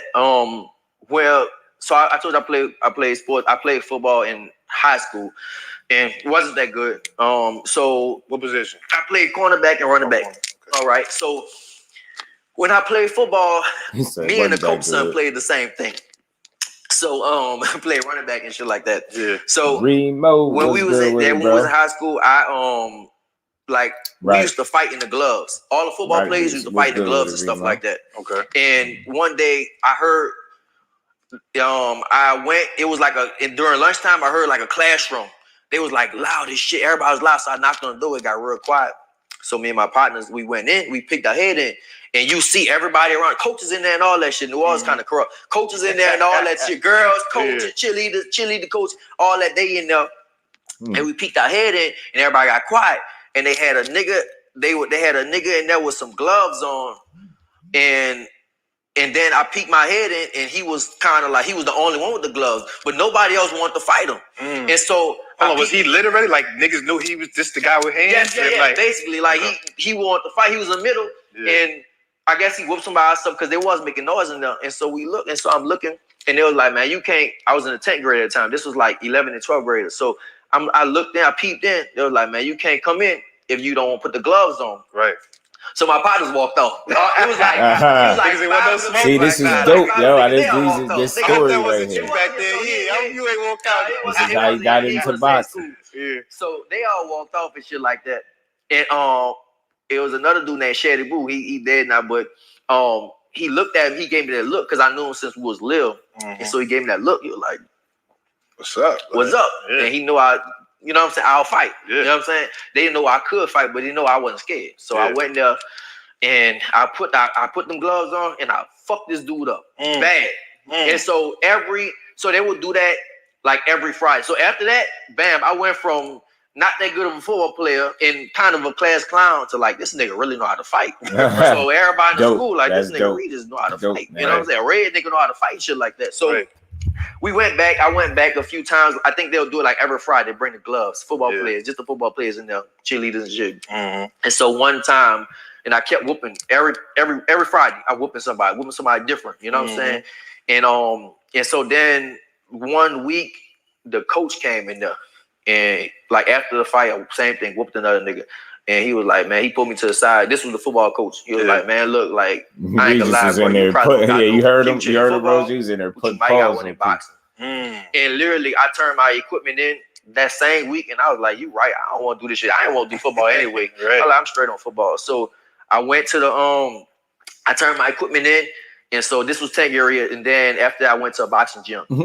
And I started for a little while, and this was the hardest workout I ever did in my life. I remember just being tired. Every day I got home, I was tired, just fucking went to sleep. Like, damn, I'm tired as fuck, this shit hard. So then my grades started dropping. My mama took me out. She was like, yeah, you gotta wait till summertime. So this was 2005 when the storm hit. So then I started again after school. After school ended, this was May. Yeah, I went to the boxing gym religiously, like literally every day, every night. At this point, this was New Orleans. This was before the storm. Right before the storm. New Orleans. Okay. So this was like I said, the school ends in May, so I start right there in May, and I'm going every fucking day. Like it was nighttime, every nighttime training. I just loved this shit. I just couldn't get enough of it. I love fucking boxing. And then Hurricane Katrina hit in August. So literally, like from May to August, that's when I was like boxing New Orleans, and then Katrina hit. I had obviously had to stop for a long time because of all this shit with Katrina. Then I went to Houston, and that's when I really was like, damn. I went to Savannah Boxing Gym. Okay. And people don't know about Savannah. They're going to make a movie about the gym. Me too. One day, like Savannah. You got a dope backstory. He let you know you learned a lot in here for the people that didn't know. This dude literally fought for free before. You know what I'm saying? He fought for free before. His introduction to boxing was through, like, you know, them people at his school being corrupt and basically sounding like they had some illegal, you know, boxing ring going on. You know what I'm saying? So I think that's dope, man. And that's what got him into it. And then he even saying how he got pulled out of it for his grades dropping and then going back to it. So again, man, it showed a lot of hunger. And then he picked it up as late as he did, say like 16 or 17 boxing to become a 2-time world champion. You tell me that ain't a dope backstory. You got to be kidding me, man. This is a dope build, man. Salute to Cigar Talk again, man. Heard one of them dudes, he whooped in schools. Make a movie about it, because, you know, it was me, the twins, Mel and Maul. We came up, we used to like sleep at each other. He cool with the Charlo twins. You know, like it was me, Mel and Maul. Doing that Omar Henry. I remember Omar Henry. Holyfield was training up. Shane Mosley came in there. De La Hoya came in there. Rest in peace to him. It was Lonnie Laura, Rigondeaux. So the whole Ronnie Shields, like, is this Ronnie gym? No, this wasn't Ronnie's gym, though. Okay. This was Savannah's gym, but Ronnie was training up. Yeah. You know, so all this good talent, and I'm like, and that's before Ronnie probably had Tyson, my favorite fighter, right? So Holyfield training.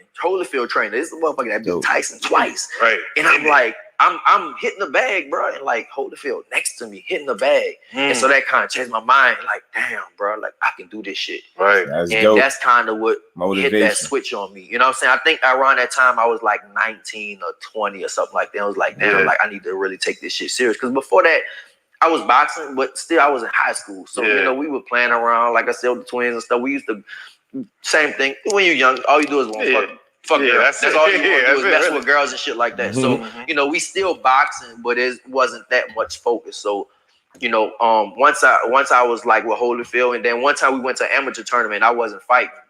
Opponent pulled out whatever. And me and Holyfield sit next to each other, like right here, and everybody coming up taking pictures and stuff like that. Me and him just talking, just like dope. man, That's why I played this. This was dope, like, man. damn, this nigga. When you see people on TV, bro, you think they superheroes, but this a regular nigga just like me. Right. And, this nigga and real quick, man, my bad, y'all. I was supposed to bring y'all Regis interview too, and he was with it. So that's another reason why I'm gonna always rock with Regis. Because when I reached out to him, he reached right back, and he was willing to do it immediately. Know what I mean? So I rock with him. Salute to Regis. $500 million, like in the 80s. So it's like, so, damn. You know, that's back then. You know what I'm saying? Like, so it's like, damn, bro, I can do this. And that's when I was like, damn, you know, my mindset was like, it just changed. And I started really becoming serious about what I want to do. You know what I'm saying? So how hard was it for you? Because I feel like a lot of these boxers, you know, you kind of started late in comparison to how boxers is starting, right? Like they got these kids in the gym 5, 6, 7 years old. Right. How hard was that for you? Like being that you started later, so you kind of playing catch up in terms of learning the game, learning the skills. How hard was that part for you? Like just trying to catch up to, you know, people that just was in it before you. Well, for me, I felt like because I was playing catch up, I always had to work harder. I always had to do more. That's, you know, and I think that's why I'm at where I'm at right now. I always had to do that work more ethic, and man. more and more. Regis worked and hard. It's a good thing and a bad thing because I didn't come up with that amateur style. Like I come up fighting niggas, like really fighting. That's what I like to do. I really like fighting niggas. And I just want to pause. I try not to stop it too much because we getting to the end. It's about 13 more minutes of it. Salute to everybody in the building. Y'all make sure y'all smash that like button, sub to the channel. But this is dope right here, man. Wilder started at 21. Yeah, he started late, and for him to get to where he at, and I always said that for Wilder, him and guys like Wilder, them late starts, even if Frank Martin, late starts, they're just very, very impressive what they've been able to do, man, for what they've been, you know, with the opportunities that they've been given thus far. So Regis became a 2-time champion, world champion, and this is why I called him an in-shape street fighter. That's no disrespect because that's his style to me. He ain't really coming to try to, you know, box with you like that for 12 rounds. If he could help it, he getting you out of there. He coming to beat you up and hurt you. And as you heard his introduction to boxing, that's exactly what he did to the first kid he fought, beat him up and hurt him. So, I mean, that's just how he fight. And he's gotten this far with that kind of style. So you just got to be able to rock with it, man. Regis a hell of a talent, man. You hear this backstory, his story definitely need to be told. This is dope. The kid that grew up in the mothers, the kid that grew up in the silver spoon. Right. Now Regis still want to see me 12. Okay, the 2-time right, man. Let me finish playing this. These niggas up. Like I want to hurt people. You know what I'm saying? When you got the amateur style is, you know, the hit. You know what I'm saying? The hit and move, and you know, the point system shit. Like me, like I came, like I want to hurt you. Like when I hit you, yeah, you might hit me with 5 punches, but if I hit you with this bitch, I'm gonna hurt your ass. You know what I'm saying? That's how I always thought about it.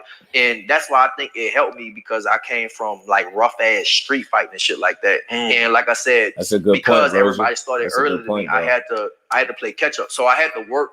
For me, I just had to work more. I just had to work more and just study more. And I always had that hunger. Like every time, even since I was younger, bro, living with my mom in apartments and shit like that, I would keep like a boxing dummy or a bag and just hit that shit. You know what I'm saying? I'm coming from price and I'm going to hit that shit. You know what I'm saying? Because I wanted that shit. I really wanted it. And I still got that same hunger inside me right now. Yeah, for sure. I mean, obviously, you're a power puncher, you know, the left hand, the big left hand. Even after making some money, being a poor kid, he's still hungry. Even after Dev coming from money, making his own money and having even more than he's ever had, still hungry. I respect both fighters. That's for different reasons, but ultimately for the same reasons. They're hungry. I don't think you could develop it. You could develop better punching technique and stuff like that, but as far as natural born power, like it's just naturally, I'm just heavy handed. That's all. Like when I hit people, I hurt them. You know, like you just naturally have that. Some people naturally have different gifts, and I naturally have heavy hands. Yeah, that's a fact. Part twice, what's good with it, fam? Appreciate you stopping through. Make sure you smash that like button for your bro. Sub to the channel. Good to see you in the building. So is it disrespectful for people to look over Regis and talk about Devin fighting Tszyu or Tank next? I mean, you know what? When you look at it like that, people are going to do that, right? Part twice, people do that. That's what we do, right? We always looking for the next thing up, right? Or kind of peeking into the future, right? So I expect people to do it, right? But I think the most important thing is Devin Haney and his team not being part of those people that's overlooking them, talking about Tszyu or Tank next. You get what I'm saying? the people are going to be the people, the fans, we the supporters. We going to talk about the boxing, you know, and break down these different matchups. And it's cool for us to do it. Like, we can do it. But I think it's most important for Devin and his team not to be part of the people that's doing it, overlooking them. So as long as they're not doing it, you know, allow the fans and the supporters to be just that. And you know, we always going to be looking to match him up with the next guy up, even though he got somebody right in front of him. But for me, I ain't overlooking Regis for him as a fight fan, right? So I think he got a real opponent in front of him that's going to present a different level of danger, different than pretty much anybody else he's fought, right? And I think, you know, the style of Devin Haney could present a ton of issues for Regis in his own right? So we're gonna see who adjusts better to the style that's presented in front of him. Punches are born. True. Some people can develop, right? But you know, when you talking about them punches, them you know, them lights out guys, yeah, they just born with it. Darius, what's good with the family? How you feeling, man? Devin did it to Shakur. Right. I get it. I get what you mean. Yeah, I get it. But again, it's not smart to do it though, bro. I wouldn't suggest doing it, right? Because it's you know, you can never overlook anybody. I think boxing is too much of the theater of the unexpected to you know, just overlook a guy in that way, right? I think it's crazy. I mean, Justin sent you, he changed the name and Bill paid the guy to delete the footage. Wasn't our key though. It was Boxing Eagle. Been a minute. Forget where I saw it. Hey man, I appreciate that, Jonathan. Appreciate it. Part twice. Salute to you, homie. Appreciate you. What video you gonna play? Bill. Oh, hey, he was responding to This is almost done. I'm gonna play it after this. He was responding to somebody saying that you know, Dev was figured out by Loma, and he gave his explanation of, you know, what happened in that moment and how they responded. So he responded to like a fan saying it. So I got that for you though. Give me a second. Actually have different gifts, and I naturally have heavy hands. Yeah. Tell me about your choice as far as promotional shit, right? Because I know, like, I saw at one point usually Lou Diabella for a while. I know stuff like that happened, and then I think you signed with Richard Schaefer's company for a little bit. Yeah. And then obviously now you're with Eddie Hearn and Matchroom. What do you look for when it's time to like really like, all right, I'm trying to sign a deal and make the best situation? What is it that you look for that makes you sign a deal with money? Well, so I was a free agent. A few months ago, I was a free agent. Yeah. And so everybody, Top Rank, Eddie, they all reaching out. And it was just like, bro, like Top Rank deal, and they had Top Rank deal and Eddie deal. I'll try to see how much I can say. But it was Top Rank deal and Eddie deal, right? So I think one of the main differences was the fight date. First off, Ty Rank was like, man, you can fight in August. You'll fight Barboza or something like that in August. Yeah. And Eddie was like, you go fight June. And it was absolutely hardcore. He got something like that. You know what I'm saying? So it was like, a boxing match for 12 rounds. Fight now. You know what I'm saying? Because for me, appreciate you, team. Family Man, going back to the Family Man thing with my kids and stuff. If I fight June, that means I got summertime to be with my kids. Right. I'm gonna train all the time anyway, but I got summertime and stuff like that. I can go be with my kids and stuff like that. If I fight in August, knowing me, if I fight in August, I'm not gonna do nothing this summer. I'm gonna train. That's all I'm gonna do. I'm going to train. I'm not gonna. If I know I got a fight coming up, I'm not gonna go bullshit, vacation. I'm gonna go train. So when they told me June, I was like, all right, that was one of the deciding factors. And just real quick, let me stop that. You see why it made sense when he said after he got done with Zarilla, his mind went right to vacation, because that's typically what he do. That's why he wasn't in the mind frame to fight again. You get what I'm saying? He wasn't going to fight the guy. He wasn't thinking about that, but it's a good thing that he still, put that to the side and got that contract signed. Another one, bro, was the love. Like, well, was for me, like, well, oh, you already know. I get this, man, on Ballers when your boy went to the Saints. Yeah. He was like, where's the love? And so, right, and not being wasted. Eddie Hearn flew to Houston to talk to me. Right. From England. He's from England? Well, he was from England, but he was going to Canelo's fight in Guadalajara. Same week. I remember that. Yep, so he came, and he came to me. He came talk to me and stuff like that. With Ty Rank, when he gets him there, they flew me. And they flew me on Southwest. Take a lot. It's like, bro, if people don't know, I'm not gonna lie, bro. I'm not bougie, nothing like that bougie, but I fly first class. Right. They had an economy, nigga. They had me on Southwest, where you got to pick the seats and shit. Yeah. Like, bro, Ty Rank flew me there. So it's like what you know what I'm saying? Yeah. What a love at. Like you say you want to sign me, and I got to the meeting, it was like, I just don't feel it. Like, yeah, y'all y'all want to like use me up or something like that. I don't know. I don't know what y'all want to do, but I just didn't feel the love. You flew me on fucking Southwest, bro. You know, Eddie came to me. Put me on Delta, man. Yeah, Eddie came to me and you flew me on Southwest, and it's like, all right, that's a sign. So if Tyrant, y'all looking at this, bro, if you want to sign somebody, right? Regis, you gotta show beat the Regis, love. You know what I'm saying? I need to treat my boy Regis better, man. Don't fly me. You know what I'm saying? If you gonna fly me, bro, I fly me. You could have just told me what you gonna fly. I'm gonna fly my first. I'm gonna fly myself first class anyway, bro. Just you know what I'm saying? You don't gotta give me a jet. Don't fuck over me like that. You know what I'm saying? That was for me. That was one of the main deciding factors. And just Eddie's pitch, it was just like, look, we gonna get you in. You know, you gonna do this, and then you gonna do this. We gonna get you a big fight. And guess what happened, bro? The same shit Eddie told me is happening. Right? He said you gonna get a fight, and then we gonna get you Devin. I was like, shit, all right, cool. We gonna, and that shit happened. He was like, look, we gonna get you a fight in New Orleans. The first fight, we'll get you a fight in New Orleans. You can have a good little homecoming. We could do it at the Smoothie King. Then after that, we gonna get you right to something big, like a Devin Haney or Ryan Garcia or something like that. And that shit came true. Like everything he said came true. Yeah. And I'm fighting Devin right now. So it's like, that's why. Yeah. See, so again, that's what I always thought. That was, people asked why he you know, why he signed the Matchroom, why this, why that. And a lot of times I realize, you know, fight fans will ask questions, but we really don't care about the answer because we'll already come to our conclusion, and despite whatever the answer is. Me, if I ask a question, I'm gonna seek the answer. Like, so when people say, why did he sign the Matchroom? Do you see why? And my guess was them being able to keep him active, which it seems like they've been able to do, getting paid, which they've been able to do. He's a champion. You get what I'm saying? Got him a title shot when he was frustrated. They've been able to do that. They delivered on his Devin Haney fight, which he feels like in his mind is a big fight. So again, it's about security and just being, you know, people of their word to me. And I just don't think, like, a lot of people look at it like, well, X, Y, Z ain't over there, so why sign over there? And ain't no smoke over there. And I ain't saying that he shouldn't consider that, but I think he look at other things, you know, prioritized over who exactly is signed to the promotional company. You get what I'm saying? Because I think with him as a fighter, he believes that, you know, if Eddie Hearn gonna do right by him, he'll be able to get him a fight despite which side of the street they on, if you want to call it that. So I don't know if that was as big of a priority to him. I don't know if he looked at Matchroom and was like, you know, such and such ain't there. You get what I'm saying? He looking for them to be men of their word, you know what I mean? Keep him active, get him opportunities, and get him that bag. And they've been able to do all of that. So from his vantage point, he don't have an issue with being over there in Matchroom. They doing right by him.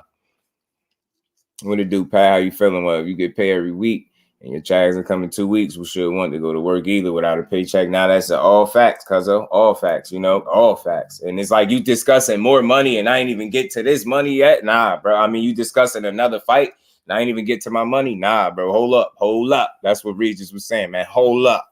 I mean, little Regis gonna learn in there. Like, Regis keeping it real. Yeah, that's why I like him, man.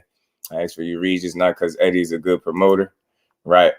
I guess he's saying he feels like he was gonna get him to fight regardless. But either way, I guess as long as he feel like he come through, right, is a good thing. Hope they said this fight good. I wanted to do well. I like the little promo that they had. Don, what it do, homie? How you feeling? Let's play this. We at the end, man. This is a great build, by the way. Yes, sir. Last couple questions, man. I know I read an old interview where you was talking about that you read a lot of books. That you had like a bookshelf full of books and shit. What? When did you get that? You always been like that? Yeah, I was like first I hated school. Never liked school at all, but I do like to learn. I started when I was like 19, 20, and if I'm not mistaken, I read about like a athlete. I think it was I don't know who it was, Olympic athlete or something like that. Mm-hmm. And they said that, you know, I believe it's tomorrow. This was back in the day before all the social media stuff. Tomorrow. Like they watched a lot of TV. And so what they did is they replaced that with reading. Matchroom as well. So, right. Well, he did. I just did the same thing, literally. And like, I mean, I don't read that much. I might read a few hours a day now. But when I first started that, bro, I was reading like 5-6 hours a day, just hitting the books, hitting them. And it definitely made a difference. You know what I'm saying? Just on everything. You know, like I just feel like, bro, like I know it's so cliche to tell the kids read, but bro, that shit is like everything you want is there. I feel like for me, I feel like everything you want in the book, bro. Like everything is really there. So that's why You know what I'm saying? Don't want to sound like a nerd. I never did it in school, but like I just like to learn, I guess. And that's the quickest way to acquire information is to read a book. You know, you watch videos, you can do shit, but the quickest way for most people, you know what I'm saying, is to open a book and just read it. So I got a crazy bookshelf at home, bro. And like I literally I'm so specific about my shit. If you see a book on it, I read it. I don't put a bookshelf on my book unless I don't read it. If I didn't read it, I put it on my office desk or something like that. But on my bookshelf, I don't put a book there. So if I show people like all the books I read, like I literally read. You open it up, you see my name, and you see highlighted stuff, you see notes in it and all that stuff. Like I just like to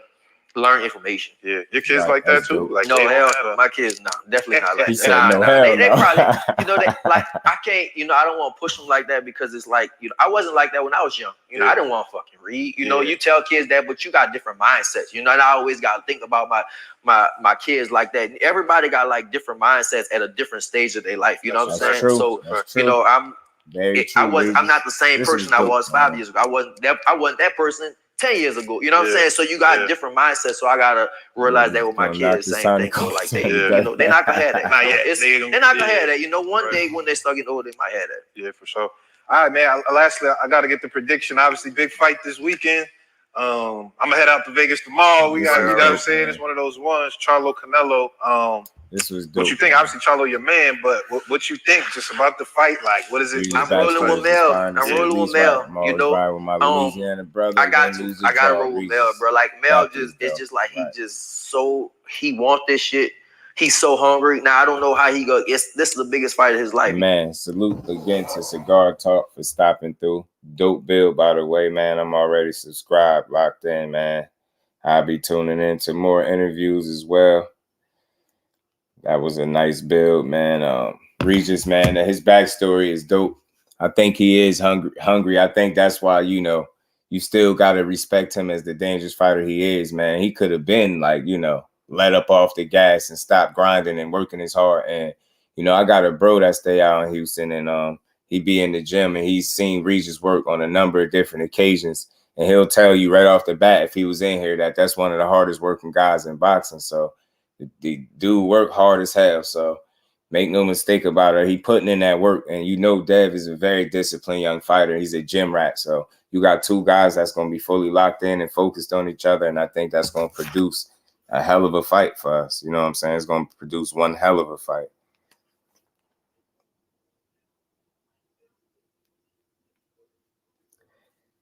And I'm gonna play this joint from Bill for my Jackson brothers, man. I think this is right on the spot where it was at. Which Bill hasn't allowed the press conference because I love to hear Devin finally talk like a man on his own. I think he might have to dealing with Regis, Miss Joette. Yelling through the whole thing. He probably won't do it. He'll be a little bit more chill. Bill the truth teller next. Yeah, wait to hear what the haters gonna say. Well, let's listen to this, man, what Bill had to say. Salute to everybody in the building. Y'all smash that like button. We're gonna play this little clip from Bill.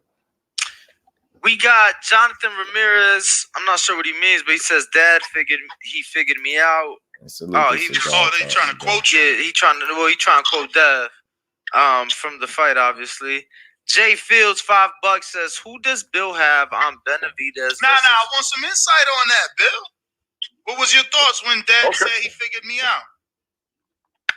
Well, that's what we wanted it to happen. You know what I'm saying?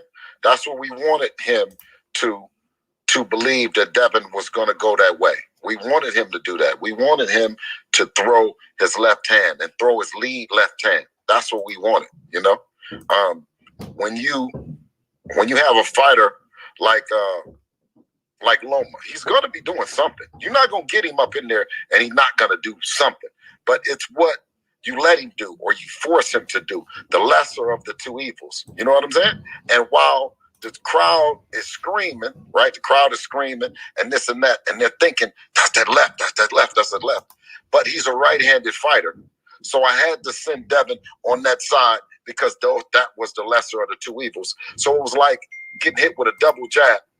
It was like getting hit with a double jab because all of Loma's knockouts have come with a hook on top of the head or came with the lead with the left on the body, on the inside on that liver or whatever. So our job was to not give Loma that left side, not give him that left side, the left body shot, but give him that left, that straight left, and make him keep using that, going to that. But we were over far enough on that side that he couldn't throw the left and the hook. He couldn't throw his brick and his hook. He could only throw a left. And then he was saying, okay, they were figuring out. And I said, good, but you're faster. Stay that. That's what he's figuring that his best option is. But if I let him think that, so he's thinking, throw the left hand, right? So I took it off of Lomachenko's mind for a split second that he was going to use his right hand. You see what I'm saying? And by the time he figured the fight was over, he says, oh, that's what they did. They fucking, you know what I'm saying? They stepped to him and took away his hook, took away his jab. But we never wanted to use the fucking jab. It was a right hand. You know what I'm saying? It was a right hand. And if you throw that jab, then you can get countered with the hook over there on that side. So we never was really jabbing him. We were more so throwing the right hand, body, right hand, head, and then going to the right. Bill funny as hell, bro. Salute to my bro Mike Kirkland. That super chat said thanks for the Regis interview. I like him even more. And man, salute to Cigar Talk, man, for the dope work, man. I was glad that I was able to share that. I knew it was a good one. I had listened to it. I'm like, this gonna be good. I figured y'all would like some of the things that he touched on in there. And he's an easy guy to root for, right? You know what I'm saying? Regis is easy to root for. And we ain't never got a box again. Well. I already been getting these bets, but now it's time for you to get your just do. Again, that clip right there is from Cigar Talk. So so he know, if you still was in the building, that clip get played every super chat. That clip right there, and that's from Cigar Talk. So I've been tapped in. Watch out, Bill. Man, that was funny though, man. He said, well, I told you I months ago the jab wasn't the plan. I mean, I feel like he was being very honest about that, because you seen Devin's approach. Like, he was coming, I think his game plan was to go to Loma's body and try to, chip at him, break him down. I don't think he was intending on standing and jabbing and moving the whole time. You could see it in the way he approached the fight, right? So he was honest about that. But that was one hell of an answer. You gotta admit, that was one hell of an answer. And this is the clip that Bill Haney was responding to right here. Man, so that was the clip, man, of him having a moment in there where he had to figure some things out. And it's a number of different ways you could look at that, right? She said Bill Haney stay lying, right? Try to throw Regis away after Josh Taylor lost, called his way back, got the belt, promised he wanted back, right? Key Alexandria, salute to the queen. How you feeling today? Period, Bill. They gave him a run around, made them forget what the question was. Haney winning the fight with the 10th and the 11th were the most dominant rounds of the fight. And Loma won them rounds. Facts. Bill Capology, Dante, all boxing talk. What it do, homie? Said ridiculous. He never planned to use it. Yeah, I didn't think that was he said Cap in America. How he cap. Andrew Gray, what it do, homie? How you feeling, my bro? Keith said Bill gave the old ring around the rosy. I talk. Nah, that was a hell of an answer. You can't lie. It's not a bad thing. It's not that he didn't answer it. It's like, I think he's just, he's a damn salesman, man. He's a promoter. That's not a bad thing, bro. He didn't say nothing wrong. It just was a hell of an answer. Like, I get it. I was listening. I heard what he said. You know what I'm saying? But he was thorough with that. But again, it's a number of different ways you could look at the moment that Dev had. For me, I look at it as it's good that he was honest with himself and his dad in that corner in that moment. And his dad, whatever instruction his dad gave, whether people felt like they agreed with it, whether people felt like it was enough to it. You get what I'm saying? He responded well in the moment. So I feel like whatever instruction his dad gave him was good enough for him to go out there and perform and win that fight. So that's why I give him credit. Now, again, maybe a different fighter, if that situation presents itself, maybe that's a different issue for him, but he'll have to cross that bridge when he get there. As opposed to this moment, that was the first time I heard him speak that way in the corner, right? That was a little eyebrow raising, like, oh, okay. But he was being honest, and that's what you're supposed to do. That's what you got a corner for. If you feel like you see something in there that y'all was working on and doing that was working and is no longer working because he's made an adjustment. He's supposed to tell his father that, and his father is supposed to have the advice and the right corner instruction to give him for him to go out there and stop that from happening. You give him and make his adjustment. And like I said, Bill didn't give you the, you know, the maybe the air quote that you wanted, or you get what I'm saying. But at the end of the day, I felt like whatever he told his son was more than enough enough to get him to go out there and perform and be confident with the advice that he gave him. Said your brick is faster than his brick. He said something along them lines. You know, Dad was like, all right, cool. Like, you get what I'm saying? So I give him credit for that because I think in that moment he responded well. He could have easily folded. You get what I'm saying? That 10th and 11 got crazy. He could have easily came out there in the 12th and unraveled, and Loma could have walked away with that 12th round. That didn't happen. That's why I give him credit for it. And again, you know, you could poke a little fun and joke at him, and it's all in good fun about, you know, oh, he had him figured out. But at the end of the day, you know, all jokes aside, though, he had his you know, he had a moment and he got through that moment. And it was the first time I think either of them was put in that type of situation. You get what I'm saying? And that's where I give Dev a lot of credit. In that moment, that's typically where a fight gets out of hand. Even if in that one round that last round, it would have got out of hand. Typical Loma fight, once he come on like that and he had back-to-back good rounds, he'll keep it going. Dev was able to put a halt to that just in time for him to get a win in a very competitive fight. And that's why I respect it, man. It's a solid win. Talari Films, what it do, my bro? How you feeling? It's a horrible answer, right? You know, I gotta be you know, down the middle. You know what I mean? I don't wanna, crucify him for his instruction. But what I'm able to see is, like, again, it's not the sexiest sound bite, right? But what's good with it, Talari? How you been, bro? Good to see you in the building, man. But, you know, it might not have been the sexiest answer, but how I process it, like, even though I know that's not the, you know, the best instruction in the world, obviously, to the ear to listen to, but I feel like the way his son responded in the moment showed me that even though it wasn't the craziest soundbite, it was enough for Devin to go out there and pull off the win. That's why I give it credit. You get what I'm saying? They had a moment that it could have went south for him, you know what I'm saying? And them together as a unit, whatever he said to him, you know, he didn't feel like he sent them out there naked, right? He told him something that worked. That's how I look at it. So, you know, and again, in a different fight against a different guy, maybe that instruction might not be enough, but that's one of them situations where you got to cross the bridge when you get there, right? You know what I'm saying? Boxing knees, boy. Well, funny. Keith said, you know, Bill's he should have kept it real. Bill barely had an adjustment. Yeah, man. It was tough, man. He made you forget the damn question. Nah, he did, but what side did Bill say? Dad, what did Bill say?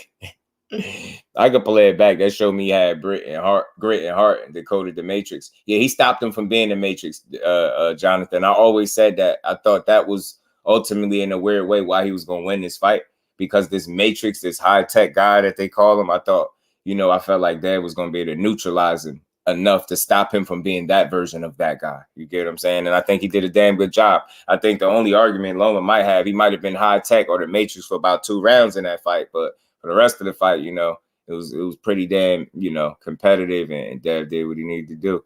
And just, yeah, no, I get you. He did. They squeeze it out. You get what I'm saying, Key? They squeeze it out. He found just enough, man. He gave him just enough instruction. And again, in that moment, it was enough. Now, I'm trying to be as fair as possible. Maybe in another fight, maybe against a different opponent, different circumstances, maybe he gives him different instruction, right? Of course, you don't give him the same exact instruction, but maybe, you get what I'm saying? It's one of those you got to cross the bridge when you get there. I'm aware of that. You get what I'm saying? In another fight, he might need to be told more than that. I get it. But just in that instant, like if he was given that instruction and then he went out there and lost, then I'll be looking like, you know, see, it not only did it not sound like a whole lot, but it wasn't enough. Me looking at the result and how Dad responded and winning the 12th, I'm able to say, even though the soundbite wasn't as crazy as, right, the instruction wasn't the most detailed and fancy, right, but it was enough for his son to go out there and felt like he had enough confidence to respond. LWBoxing was good with it. The fax machine is in the building. King of 47 would it do, homie? Don't see how Loma won with all those body shots he took. So Haney would have definitely win. Loma start too slow. He doing his biggest problem. He give up that 4th round. Upper echelon. What it do, homie? How you feeling, my bro? Tay, salute to the queen. How you feeling today? Judges scored at 8-4. Yeah, man, I ain't never mad at that score, man. I ain't mad at that score. I ain't mad at the score. You know what I mean? I seen it 7-5 for Dev, man. I'm always gonna stand on that. He won that fight. He gave it his all. He went out in the 12th like he was supposed to, like a champion. And Loma let up off the gas, like he was the inexperienced guy or something. You get what I'm saying? And who would have thought? You would think don't they call Dev the spoon-fed kid? You would think the spoon-fed kid would think he had it in the bag and think it was cool to let up off the 12th round. But who would have thought? Nah, he knew to give it 100%. And the high-tech matrix Lomachenko, with all the experience, them 2 gold medals and all 400 amateur fights and all that experience, decided that it was cool in the biggest fight of your life, an undisputed fight, which you were given an opportunity to let up off the gas. That's the only beef with Loma and people that keep making the argument that he won. You get what I'm saying? Yeah, facts, Al Boogie should have done more, and he knew it. That's why he cried the way he did in the back. He knew it. It hit him like a ton of bricks. He like, damn, close as this fight was, imagine if I'd have gave it 100%, I probably could have tipped it in my favor. Yeah, you probably could have, but you didn't. So now you got to live with that and hope you get another opportunity, which is going to be tough, I think. You know what I mean? Because 35 got some people that is going to be tough to beat. People think a few flares here and there, and Haney had got moved back a bit means Loma 1 year, right? King of 47 year. He had some very good rounds, 2 good rounds to be specific, but I mean, I think I always thought Dev won, and I'm sticking to that, man. Loma, you give 110%, bro. But yeah, that was Bill responding to a fan saying, you know, they was figured out by by Loma. So again, it's always good to hear an explanation and hear what he had to say, even though it was very, you know, he stretched it, but he explained what he said. He basically said something like he wanted Loma to you know, feel like he had Dev. That's what I got from it. He wanted Loma to feel like he had Dev, and then, you know, once he felt like he had him, he took something off his mind and they made an adjustment, you know, and they was able to beat him. That's what I really got from that. You know what I'm saying? I always poke fun at him because his answers be stretched out. I don't care what nobody say. I'm a very fair person. I make jokes and stuff, but you're not going to tell me he don't stretch it and walk you around the block. That's not a bad thing, bro. That's not like a diss or an insult. That's none of that. Like, I mean, we all, man, he could take that at the least. I ain't up here, he's capping, he's a liar. I could be doing that. I'm just like, nah, I'm damn sure going to stand on my, he stretch you and walk you around the block a little bit, though. You know what I'm saying? That's what he do. That's what the young man, that's what he do, though.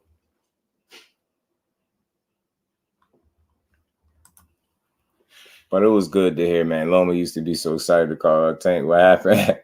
Yeah, right. He chilled out on that, right? That one, but the explanation for Bill is hilarious. And now it is. Loma didn't have enough gas. He acted like it, bro. He acted like it. Man, yeah, he got quiet on that one, Bull. I don't know what's up. Bill stayed calm during that moment in the corner. That's what I'm saying, though. He did. He responded. And again, like, I feel like it being their first moment of that and that to that level, to that degree, to feel like that, you get what I'm saying? Because you've never heard him say that in the corner about no fighter. So I think they responded well as a team, as a whole, because they got the right desired result. You get what I'm saying? If they would have folded, then it'd be a different conversation. But they didn't fold. It got tough and they didn't fold. That's why I rock with it, right? You know what I mean? I get it. He could have said something different, but as long as it worked for him, if it worked for him, I'm cool with it. You get what I'm saying? Like, shit, who am I to tell him he should have said something different? So from the base, how they talk. And you get what I'm saying, though, Jonathan. So it's not an insult to him, but don't tell me, like, he wear many different hats. I give people a lot of breathing room that other people don't. I admit, or I, you know, acknowledge the fact that I think he wear many different hats when he's in front of the camera and microphone. That's not meaning a bad thing. He's a dad, a promoter, you know, he's a salesman, you get what I'm saying? You know what I mean? He gonna trash talk you a little bit. Bill is jack of all trades, bro. That's not a bad thing. Doing a hell of a job keeping his son relevant, and they winning. So let them, you know, do their thing. Just around the block, man. Bill talking across town. Cool breeze, what it do, bro? How you feeling? Yeah, he take you on a little trip, you know what I mean? He walk you to a couple corner stores, you know what I mean? Maybe visit a mall or two, you know what I mean? He might leave you there, you know what I mean? You might, you know, but I get what he doing, yo. And I poke fun, but it's in good fun. Like, I get what he doing, you know what I'm saying? He said he could walk way across town. And what it do him, he said, why it seemed like young fighters had this mentality that they can just walk through older opponent, not realizing the experience of the trainer, putting that in their head. I mean, it's one of those things when you young, they feel invincible to a certain degree. But I think real ones know, like, you know, them older fighters come with a lot of experience, man. Just because you're an older fighter don't mean you done for. You know what I'm saying? Sometimes you got to learn the hard way. Like, I'm pretty sure Dad thought he was going to beat Loma more convincingly than he did. But it's always good to get tested in a moment and pass that test and then understand where you need to get better. And that's what Devin could lay his hat. He won the fight. You can go back and watch the fight, see the areas where you need to improve, and you get better like that. You get what I'm saying? Dub said Haney versus Loma was the best fight. The big fight this year, Benavidez versus Plant second. Right, man. I like it. I liked it, man. Bill was stuttering and ish. You know, he walked him around the block, but I give it to him, bro. He don't duck no questions, bro. Even if he got to take you across the, you know, town, I'd seen you say, you know, he don't duck no questions. He going to answer it. I'm going to take that direction from Tyrant PR team. Right. Once Tank stress Leo Santa Cruz, I got real quiet on Lomas and facts, bro. Like Bill's story starts with preclude and abstract synopsis, introduction, middle paragraph, and conclusion. At the end of the story, you still ask yourself, what is the story about? Now, I ain't gonna lie. I'll be lying if I said I would. If he ain't do that at least a couple times. Don't tell me he did. You know what I mean? If you talk to take you through a tour of the city, DHP, right? He taking you through the Bay, baby. You know what I mean? Giving you a tour of the Bay, man. But it's I think he do a good job at it, bro. But don't think we can't poke a little fun at it, right? I'm not a personal guy. Like, I don't take personal jabs, like serious ones. I make little jokes. I like Bill Haney. I get what he doing. He promoting his son. He making sure you understand that his son the baddest in boxing. You get what I'm saying? That's what he supposed to do. You know what I'm saying? I ain't covering up for the capping that people say he be doing, but I don't, you know, I feel like the capping that people say he doing, I'm not gonna say everybody do it to the same degree, but I feel like everybody say something that don't come to fruition. You know what I mean? It's just how often do you do it? You get what I'm saying? So it is what it is. I like the confidence from Bill and I understand his promotion, but when you constantly make promises about your son's body can cash, you're gonna eventually hurt your son's credibility.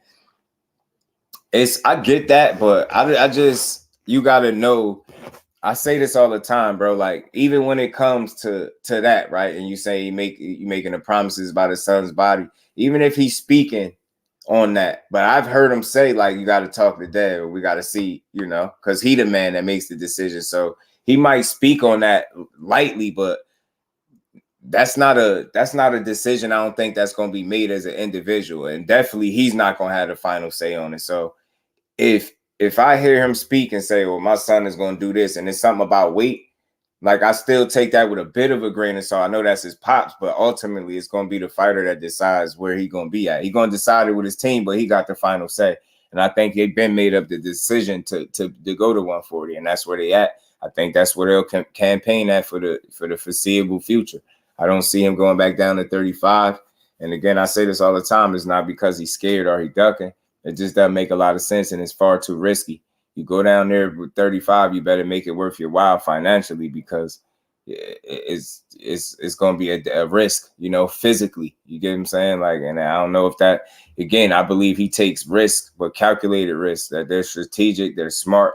You know what I'm saying? I just don't feel like a fight at 35 would be smart unless you got some type of cash out type fight. You get what I'm saying? And we all know it's only one guy that can get you that type of money. So, look, I expect to see him at 40 for a while. So I don't see him going nowhere. I don't see him going back down to 35 unless he was to lose or something like that. But even with that, it's risky. You go up, I think he's gonna stay up. He outgrew the weight class dramatically. There's no sense of damaging your body in that way to try to make fights again, unless it's financially worth that risk. So we'll see, but I see 40 in his future. The Bill story even gives what he was talking about. Yeah, saying right. So he ain't cash, Biggs just be oh yeah. Yeah, man. He I don't know. Everybody says a lot of stuff, man, but at the end of the day, man, I think his intentions is good. I think he just intends to keep his son out there and keep his name relevant and you know, constantly put him in the biggest fights he could. So December 9th is coming. We will see a damn good fight, I believe, man. We will see a good one. I believe it, but we're gonna see, man. Salute to the Haneys, and I'm glad again. Regis Prograis is good. You know what I'm saying? Regis Prograis is good after his little fender bender situation. Fight is still on. That's what's important. So I can't wait to see it. But I did some reading and I see that Tszyu, people are asking Tszyu to fight Charlo next. This is the fight it seemed like people want to see between Tszyu. Well, something that caught my attention. I see people still asking, is Tszyu the real deal? Is he a hype job? I seen some people over the weekend call KEYSHAWN a hype job as well. It seemed like they both getting a lot of criticism for different reasons. It's like Tszyu, to me, was impressive. I think if it was ever a fight to criticize him on, it wouldn't be this one. This wouldn't be the one. I think this was by far one of his best performances over possibly the best opponent I think he probably fought to date. You get what I'm saying? And Brian Mendoza, if you look at it like that. So I don't know, man. I think if you asking if he's hype, you just look at the way he handled business. Have you seen anybody else beat Brian Mendoza up quite that way? You get what I'm saying? So, and you had a lot of people picking Mendoza to outbox Tszyu, and did that happen? Absolutely not. And after a while, the fight got somewhat dominant for Tszyu. So I don't know, I don't know where we at in boxing. Like, if I watch a guy fight a 10-round fight and arguably at the absolute most lose 2 rounds, there's no way, my logical way of thinking, I could walk away from that fight and say, yo, he got exposed. There's no way. There's no way I can draw that kind of conclusion from that. Like, you lost 2 rounds without getting knocked down. You didn't get seriously hurt, rocked, and nothing like that. You lose 2 rounds out of 10. And you probably was those were probably the only 2 rounds you lost in probably your last 3 fights. Like, I put things like that in perspective. It's hard to say like you got exposed. Like, you get what I'm saying? Only losing 2 rounds. You get what I'm saying? Like, I just don't get that. And then again, why I have issue with that is because if those are the only 2 rounds that you probably definitively lost within your last 3 fights, and we just seen a guy go out there and lose arguably 3 or 4 rounds, and nobody had an issue with that, and it wasn't him getting exposed, it wasn't him being overhyped or trash, even though he fought a guy with probably less than half the fights that the KEYSHAWN opponent had. So I just don't understand it. I don't get how we assess fighters and talent no more in boxing. I don't get it. Like, we can't confuse how a fighter talks with how he fights and think because he talks that way, he has to fight that way. No, he's promoting. You got to, don't mix it. I can see if it was strictly just him just being full of himself and not truly trying to capture the moment and promote the fight, then maybe I have a problem with it. I could see if he was going out there and he in these fights and he's struggling, looking terrible, I would have an issue with it. But right now, with 10 fights in, 24 years old, he young, living in the moment, sparring with some of the best fighters in the world, getting some of the best work, and he's giving out some of the best work to some of y'all favorite fighters that he's gotten in the ring with. I think that's where his confidence, he draws confidence from. I think that's why he's going to keep being who he is. It's a love it or hate it type of situation with him. But to keep calling these dudes hype, I just don't get it. Tszyu, is hard to call him hype. I mean, he's constantly improving. He's dominated, in my opinion. Brian Mendoza, that people thought was going to outbox him, hit that man with everything, including the kitchen sink. Like I said the other day, the kitchen sink, bathroom sink, basement sink, hit that man with every appliance in the house, every tool in the shed, and he still stood up. So credit to Tszyu, man. I just think he's past hype. I think he really wants to be great. You get what I'm saying? I don't think he's a son of a father, that just living off the name. I think he want to be nice, man. Ramos did. Ramos got it. I think his inexperience is what was exposed to me. His inexperience was on display because he let up off the gas when he didn't need to. He should have kept his pace. He should have kept, applying pressure. I can't wait till these dudes fight. Yeah, man. Yeah, right. True. That's why over here, man, we just love the boxing. We break it down, have a good build, and we slide on out. Problem when you call out fighters that I only got 8 fights. I mean, I don't really. I think not for me, because I think it's more complex than that. I think when I hear that, I just think you're showing me that you're a fighter. Like what you expect a fighter to say, right? He go and talk his talk a little bit, and I think it's like I said, it's promotion. The biggest thing for me is when you get in the ring, how do you look, right? And the reason why I can't level with people that's giving them such a tough time for losing 2 rounds in a 10-round fight, because when I've seen him dominate a 10-round fight and get a knockdown and people still complain. I've seen him dominate a fight, get a knockdown with a knockout in it in dominating fashion, and people still complain about it. So I've seen this dude pitch shutouts and get the knockout that the casual fan be looking for, and they still complain. So I'm not here to protect KEYSHAWN or Tszyu. I'm just here to get an understanding. What the hell do people be talking about? What are you basing it off? If overrated is losing 2 rounds, if that means hype job, then that's bogus. What the hell would Frank Martin be if he lost 3 or 4 rounds to Artem? Would he be a hype job? Will he be a bum? Will he be why? Because he's quiet? Do that give him the benefit of the doubt to have a less than stellar performance and to get overlooked because he don't talk? Like, I'm trying to figure out, are people so hung up on a fighter that's selling himself, promoting himself, that truly understands how to keep his name out there and how to capture the imagination of the fan? I think he do a good job at it. It's only bad if he goes out there and looks terrible or loses. Now, he didn't look his best Saturday, but he didn't lose. He was in control of the fight the entire time. So losing 2 rounds to me, like, I don't overreact with that. Especially if those are mainly the only 2 definitive rounds you pretty much lost in your last 3 fights. I don't know, man. I just see a guy that's typically dominant in fights, and the first time I see him tested, I don't overreact from it, right? I can't overreact. Like, I could just rock with it. Like, I see what I need to see, and all it tells me is that he's 10-0. He need to improve. You know what I'm saying? I'm not cherry picking when it comes to statements Bill makes about Devin. Is that legitimate criticism?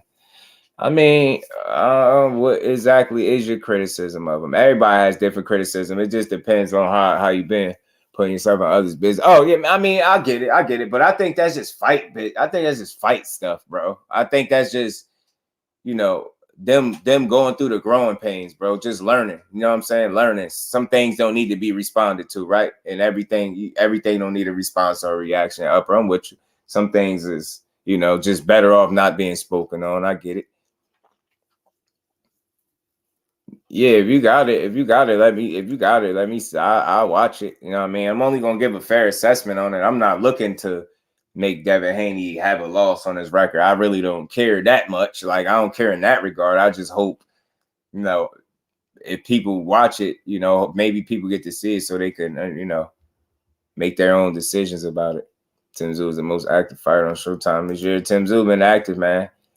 If it's true, 21 doesn't sound too bad. Ag Spence, right? You get what I'm saying, Gertz? Facts, bro. Did assessment on KEYSHAWN today and looked at his past opponents and seen he had quality opponents. All facts, Upper. You did a short, or it wasn't in the live? You was in the live with it? I'm making promises. Nah. I get that. I get what you're saying, but again, I just would say, look at it like this. He's promoting, and a lot of times in doing so, they're going to give an answer that suits the fans in the moment. But I think specifically to speaking about weight, right? I think that's, if you speaking as an individual, as the promoter, you got to take that with a bit of grain of salt, because again, the fighter is going to decide where he really fights at. So they're going to make that decision as a team. And sometimes when these guys be speaking, they be speaking as individuals, and fighters do it a lot too. That's why I feel like a lot of things that they say don't come to fruition. I don't think it's because guys are be scared or they ducking. I just think a lot of times fighters are put on the spot with certain questions about other guys, and they respond a certain way. They be responding like a fighter. But when you go sit down at the table, you're going to discuss it with your team. You're going to make the decision as a team. You get what I'm saying? So I think that's where the disconnect come from. You put them on the spot. They ask a question. They answer the question as an individual, as a fighter. But that decision is going to be made as a team, so it might change. Like, that answer might change. The outcome might change. And I think that's what it is with Dev when you're asking about him making promises about his son's body. Like, he probably say what sound good at the moment, maybe. But again, the last thing I heard is him saying it's up to Dev. So I don't think he's been making any promises as of late about weight. Tszyu was another GG. Good. I feel you kicking 47 Dev. You don't like him? ended live. I gotta go check that out, man. I be liking the breakdowns, bro. And she had me go through it. Key had you on the spot. She keep you on your toes, right up. People are trying to convince me, bro, to give up on Jesus. Nah, bro, you don't give up on Jesus after losing one fight. Inexperience, I believe. Inexperience and potentially some shaky corner advices would possibly lost him that fight. Shaky, you know what I mean? Inexperience, bro. Nah, you don't give up on a fighter. Like, we better supporters than that. We real supporters. We ain't fans. We supporters. So that's just a tough loss. I guarantee you he learned from that. And his next fight is probably going to be a hell of a fight. You get what I'm saying? See, he said Spanish. Tszyu can beat Spence, though. And Tszyu got an opportunity to be able to beat, you know, some guys, man. If you put, you know what I mean, if you in front of him, man, he got something with him, man. He got what he does is not the craftiest in the world, but it's effective and it works for him. And he's very efficient. He's not wasteful with punches. He's strong, he's resilient, and he's reactive, and he got some deceptive hand speed too. And he got a good punch selection and punch placement as well. Tszyu is asking for the best fights, though. Right. He said something about Charlo in Vegas, and then I read somewhere he said something about fighting Canelo. I think he just need to be don't lose focus. Like, that's a bit brave. You cool, but you're not gonna be no Canelo. Just stay down there at 54 and finish doing what you're doing. You look sharp in your last fight. I was impressed. I want to see what you're able to do next. I mean, he can beat Crawford, the king of 47. Jesus about to be ready, even more dangerous now. Yeah, facts. He's gonna be even more dangerous. I believe so, because he gonna learn from that. Best believe. That seemed like a kid that's gonna learn from that. I don't think he's gonna be somewhere devastated in the corner about it, right? I think he's gonna get better. He's gonna make the necessary adjustments, come back, be better and stronger about it. I believe that. Jesus about to be ready. Oh yeah, man. Peace out, Will. Appreciate you, my bro. And safe travels, Brody. Stand in transmission before I put my hair. Peace out, Will. Safe travels on the road, man. But man, yeah, man. Jesus Ramos. Nah, you don't give up on no fighters after no loss. I don't give up on fighters after 3 losses. I mean, especially if you challenging yourself against worthy opponents. Losses is just part of the game. It's just how you lose to me. You get what I'm saying? But I'm not big on giving up on fighters unless they give me a real reason. Skills, Mr. New Orleans in the flesh. What's good, my bro? How you feeling? What's good with it? But yeah, man. Just because we winding down, we wrapping up. I think people just gotta be more open to seeing what's in front of them, man. If I'm seeing a young guy constantly dominate, like I said, and not lose a ton of rounds, it's hard for me to call him overrated, because what are we basing it off? And if you go look at his resume, you see that they be putting him in there with some experienced veterans, and the dude he just got out of single-digit fights, and he fighting people with 2 and 3 times as many fights as he got, and people don't look at that as nothing. That's how I know we be too hard on the fighters, man. Like, these experiences is only going to make him better. He fought a legit young fighter that wanted to win, that came to try to win. He ain't have it to beat him, man. 8-2 is dominating to me. You get what I'm saying? Now, could the offense been more consistent? His jab, his body work. You get what I'm saying? Could he been more fluid with his approach and his offense? Yes. But if I don't know how closely people watch KEYSHAWN, I watch him pretty closely, because he under a microscope. He get a lot of criticism, man. Like, even when he do well, pitch a shutout and get a knockout, people say he should have knocked him out sooner. So again, I don't know what it's like. People are halfway telling on themselves, because why do you expect so much from a guy that you say is not that good? And I'm not trying to hear because he can talk well, because a lot of people do talk well. Do you believe everything he says? So when it comes to KEYSHAWN, are you strictly, assessing him based off how he talk, and if he performs that way? I'm not looking at that. I'm looking at how the action is playing out. I don't give a damn what he say. I want to see how he fight. And I can understand people saying he talk better than he fight, but I don't know if that's the case. I mean, it's just different. It's hard to compare. Talking is talking, and fighting is fighting. So it's like, anybody could talk, but everybody can't fight. Anybody, anybody can get in the ring, but everybody can't fight. But anybody can talk. So I don't know. I just see he's still learning in there. I think he was a bit eager and anxious to try to prove something a little bit. And I think that kind of his approach kind of changed a little bit. He was a little eager in there, and I seen it even the way he was trying to step to the guy. Like he was just a little eager in there. And I think he could have let the fight come to him a little bit more. I think he could have been more patient in spots and you know, went to the body more, just been more consistent behind the jab. You know what I mean? He could have made the fight a bit easier for him, but like I said, when you got a real worthy opponent in there that's trying to fight back, you're going to get tested. Like, I'm not panicking when I see a guy lose 2 rounds, and I'm really being serious. I just don't know how people assess talent no more, bro. Like, I hear that he ain't shit. He ain't good. He's not the goods. He'll never be elite. I'm just like, what the heck? What are you basing it off? Losing 2 rounds? Because if that is the case, if you just seen a guy lose 3 or 4, then I ain't hear none of that. So I'm just like, I just don't think people like him. And I'm going to always, you know, speak for the integrity of the sport. I think he's a talent that got to be respected at the bare minimum. You don't have to like him and you know love him, but he's a talented dude, man. So I haven't seen him get into fights and have to struggle his way through them. I ain't seen that. Have I seen him lose a occasional round or so? Yeah, but that's everybody. But again, most of his fights out of the 10 that he's had has been pretty dominant, bro. Bill saying anything about Mario Jones fighting on the Haney Pro card. I didn't catch it, Dub. I didn't listen to the whole thing. I didn't listen to it. I didn't catch the whole thing, but I don't know. Is he is up there, ain't he? And Mario Jones got some size to him too, man. B-Dog, what it do, homie? I think he all right. Some of the talk is a little annoying, but I don't mind. Yeah, right. I get it, though. I'm not trying to, like, you know, make a case for him. Victoria Perez, I don't know what you're saying. They certain fans and young fighters let expectation become the norm, and when the fighter doesn't perform the way they want, it's facts. And that's true. That's true.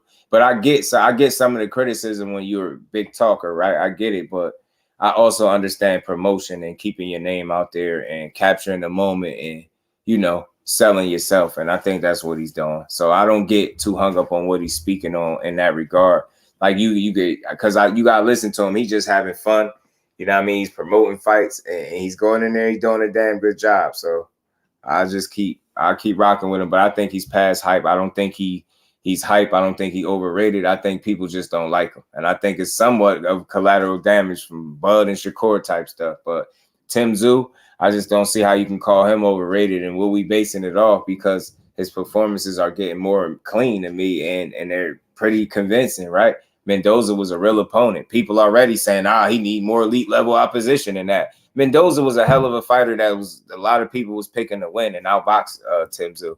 And he went out there and, you know, I think it was super competitive for maybe about 4. I think after that, you know, Tszyu really came on strong and he really started to put something on Mendoza's mind. And he had an answer for whatever Mendoza had going on, but not so much the other way around. Criticism over at diversity. You get what I'm saying, bro? Mr. Empire, what it do, homie? Can Tszyu beat Crawford? If he can, how? Can he beat him? I mean, look, I think Tszyu got a realistic chance of beating whoever you put in front of him at 54, right? I don't think there's an opponent out there at 154 that you can put him in there with that he doesn't have a realistic shot at beating. Now, will he beat him is the question, right? Can he beat him? Yeah. Can he? Yeah. But will he? That's another thing. I just don't know. I just don't know. You know what I'm saying? Can you explain the logic is coming from the people in the camp for Spence accusing? Yeah, I don't know what their logic is with that. I just feel like that's fishing at this point. I'm not pointing fingers at nobody. For me, it's fishing. Crawford don't need to load no gloves for nobody like David Avanesian, bro. Like when you think about that. Like Avanesian, that's the guy gonna load his gloves for. Like seriously, for what reason would he have to? And I seen people posting I seen a picture of him with his hand behind his back. It is some little weird stuff with the gloves. Like I think the issue is the glove situation should have been addressed differently. Like with the torn gloves and stuff like that. I think they should have been replaced or whatever the case may be. And he could have avoided some of this stuff that people are talking about. I got you up. I respect that and I respect your favorite spins, but I'm telling you, it won't end well.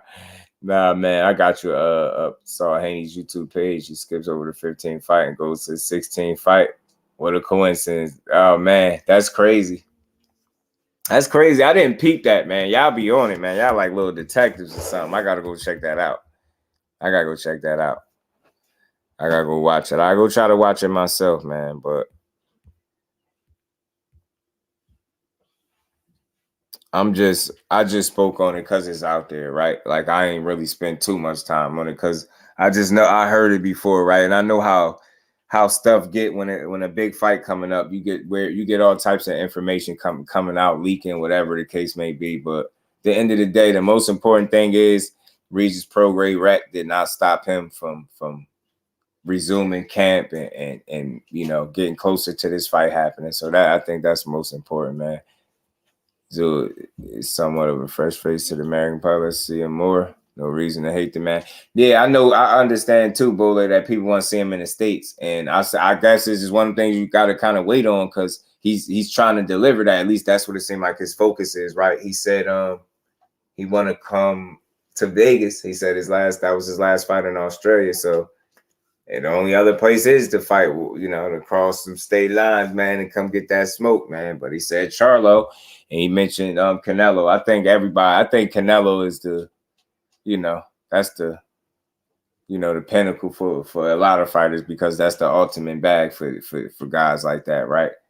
But I don't see that, but I can see a Charlo fight at some point possibly, especially if he returns back to 54.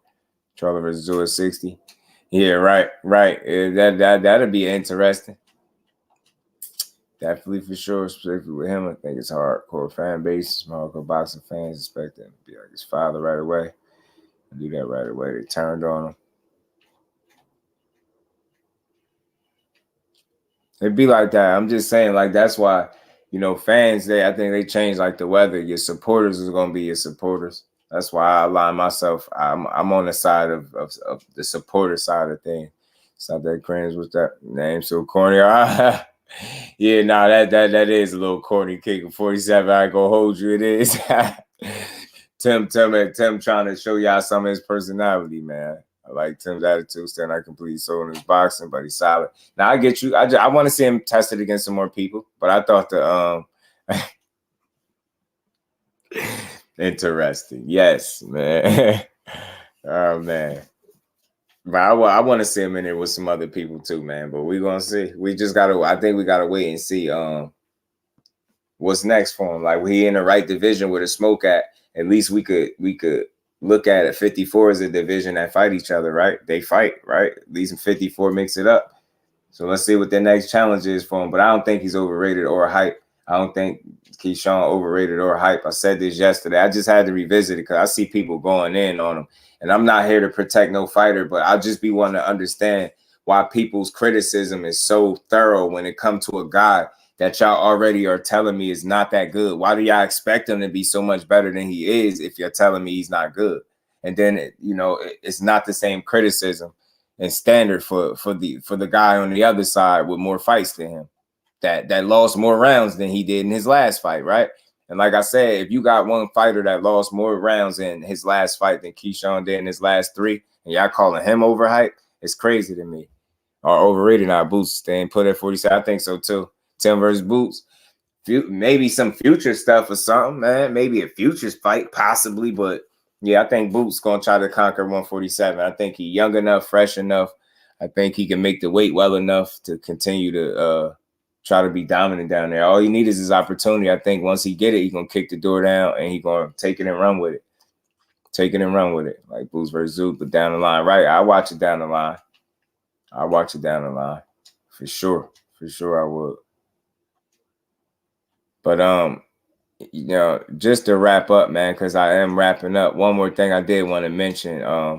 Shawn Porter, man. Shawn Porter tore into Jermell Charlo a little bit about his performance, man. He said some very interesting things. You know what I'm saying? He said, you know, Charlo don't got the ability to stand in there and dog it out. And he felt like Charlo showed us who he is. And I think a lot of people felt that way. And I can't say that because, again, if he was in his weight class where he was at and that was how he fought, then yeah, I would probably think, yeah, he ain't got the ability to stand in there and dog it out. You know, he showed us who he really is. But again, as way out of your weight class, unfamiliar territory, coming off an injury, broken hand, Nah, bro. Nah. No weight acclimation. You look terrible. Your body just didn't look good at that weight at all. You know what I'm saying? So I don't know. I just don't. I feel like he showed us who he was way more times than he didn't. And he showed us that he has the ability to stand in there and dog it out way more times than he did. So I can't reduce his career to one fight, despite how bad he looked in it, or how bad people think he performed, or the lack of effort or energy, or whatever the case was. Whatever your grievance was with that fight, it's still one fight. And I think it's tough, man. We as fans, we have really reduced a guy's career all the way into one loss when he's shown you over a period of time throughout the years that he's a top fighter in the sport. You get what I'm saying? So it's like that doesn't erase because of a bad loss. Like, I get it. It's a bad loss. You can crucify him for the loss and criticize him all day, but I still think you got to keep in mind that's one fight, bro. He showed us he was the guy at 54, where he should have been fighting his next fight at. It shouldn't have been at 68. I don't care what he say, what he think, but I ain't mad at him. Go get your money. But again, he coming to 54 and he have a performance like that, then maybe you can say, man, you know, maybe he ain't got the ability to stand in there and dog it out no more. But he's shown you it in the past on several different occasions. He's shown you that. So he's shown you that he can win. He's shown you he could gut it out. He's shown you he respond very well after losses, right? He respond very well after losses. So that's kind of where I'm trying to hang my hat at, and I'm trying to give him some breathing room there. Like, as a fighter, he did respond well off his, you know, the biggest adversities he faced: the loss against Harrison, knockout win in a rematch, the draw against Castano, knockout in a rematch. I know he lost to Canelo. Let's see what he do to avenge himself. You know what I mean? Because he typically responds well after a tough fight.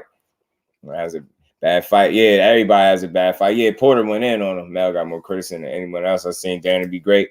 Absolutely. Absolutely, Charles, the loudest person in the room. He used to try to prove too much, but this time he felt the power and fought the best fight he could to win. Any other way, yeah, he would have got KO'd if Mel got all those passes or spins get for Bud fight. No, I don't want to look at it as, I don't think I'm giving him a pass, right? Not for that fight, because I want to be clear, right? It's not that I'm giving him a pass for the fight, but I'm not nailing him to the cross. Like, I'm not reducing his whole career to that one fight, right? That fight, I got on here and I say, that was the worst effort I've seen him ever put up in his life. I'm not making no excuses for the fight, right? People can kill him for the fight.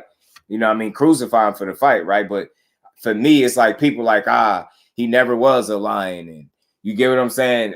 It's just, he showed you who he really is. And I'm like, nah, first of all, he ain't belong up there. He showed us who he was more times than not. You get what I'm saying? He's never had a performance that bad. So for me, I'm just saying I don't reduce his whole career to that one fight and say that's who he's been his whole career. Because it's very, like, it's disingenuous. It's not even realistic to say that, right? Because he's shown you more times than not that he's a dog. That's why we looked at him as a live underdog. We knew he was fighting an uphill battle, but we knew he was a live underdog because of what he's shown us in the past. Now, none of us expected him to lay down that way, but I do think any more effort, he would have got knocked out. He's like, I'll let you live about to make it. Oh, that definitely up, but for sure, bro. For sure. So yeah, I just wanted to be sure. I'm not giving him a pass for that fight. That fight was horrible, bro. It was terrible. But what I'm saying, people are just no, the fight is bad, but they're reducing his whole career to that moment. And I'm not going to do that. I think that's not realistic, right?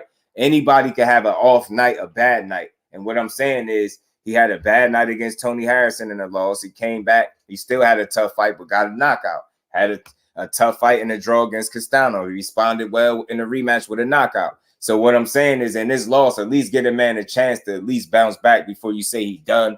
You get what I'm saying? And he was nowhere near 54. He didn't belong at 68 to me. You get what I'm saying? So I ain't saying that it's okay to lose that way and put up that effort. But I'm also going to look at the body of work, and I'm going to say more times than not, you've never shown me that version of yourself ever. So again, I at least give him an opportunity to show me that he still can be that Charlo, especially if he's somewhere where he belongs in his weight class. You know what I'm saying? I just don't know how. It's like, again, it's like Spence. You can win 29 times in a row. You can have 3 of the 4 belts, and then you lose one fight. Now you need to retire. Now you reduce his whole career into that one fight, and you make it seem like he never was that good in the beginning. You see how he got beat. He was never that good. It's like I can't rock with that train of thought because he showed me so many times that he was the guy. You get what I'm saying? It's just the one time he falls short. Now we like, when everything he did at 54 don't matter now because he got his ass beat by Charlo. I mean, Canelo. So I just don't look at it like that. I look at it as that fight was terrible. I got on him about it. I think his effort wasn't there. His competitive spirit wasn't there. I don't think he tried nearly hard enough. But again, I feel like anything more, like we've been discussing, I think would have led to a knockout. And I don't think he was willing to go out on his shield. I just don't think he was. You know what I'm saying? But nah, he gets no pass. But what I want to be very clear, I don't think people should reduce his career. And I can't tell nobody what to do. I don't think people should reduce his entire career to one loss, to one bad loss and say, oh, that's exactly who he is. That's what Sean Porter said. He showed us who he is. And you get what I'm saying? He didn't have the ability to stand there and dog it out. And I'm like, that's a little, you get what I'm saying? That's kind of steep. You get what I'm saying? That's a little steep. Canelo just showed Jermell the weight class for a reason, right? Convos, yeah, man, right. He knew from the first touch, right. So he gets no pass. That dare to be great, man. Hey, you did it. So nah, the fight is terrible. The fight is what it is. But my only resistance is to people that again reduce his whole career to one fight. So he had Pitbull, have Kitty Cat. See, you're a fool, bro. But you get what I'm saying? He ain't never really show us that guy. You get what I'm saying? But the other guy, that's what we expected. So I'm saying we expected that other guy because he showed us that for the bulk of his career is what I'm saying. So he showed us the tougher guy, the male Charlo we know more so than that guy that was in there getting paid. You know what I'm saying? Man, salute to everybody in the building, man. Much love, much appreciation to everybody, man. Y'all smash that like button on the way out. This been another dope build. Pardon me, y'all. Salute to the family. I'm gonna go check and see if I can find that fight that they talking about. But I ain't itching to find it. If I could find it, I could find it. But I think the most important thing when it pertains to Devin and his record is that he's 30-0. And he get a chance to improve it to 31-0 and be a 2-division champion if he beat Regis December 9th. I think that's what the fans need to worry about for the most part. Charlo, you got to show us something, bro. You laid that egg and you got to show us something, man, because Tszyu calling your name, people calling you kitty cats, high pit bull, and kitty cats. I'm up here trying to make a case for you. Got to show us something, man. I mean, Porter need to chill because his dad didn't let him go out on his shit. Talk to him. And then he retired from the sport in the fashion he did after that loss. Talk to him, bro. Talk to him. Appreciate you, Miss Joette. Appreciate you, Queen. You make sure you have a great night. To me, Charlo fought that way. He always does, but he was in there with his toughest opponent. His output dropped. He was safer when he punched. All right. Hey, that's true. True. Hell of a time to show your feminines. Hey, man, hell of a time to not give, I think, maximum effort. Hell of a time to really, kind of back down from power. You know what I'm saying? But yeah, man, that's always gonna be a bad performance. But we'll see how he responds. Because realistically, like I say, he probably got 2 to 3 more fights in his career. But let's see what he do with it. Let's see. Who he fights next is gonna be key. How he moves from this point on is gonna be it's gonna say a lot. So, and we gotta poke the little fun. We gotta have a little fun with the jokes, a little fun. You know what I mean? Yeah, I see Kermit. It's a lot of Kermits and Miss Piggies out there too, y'all.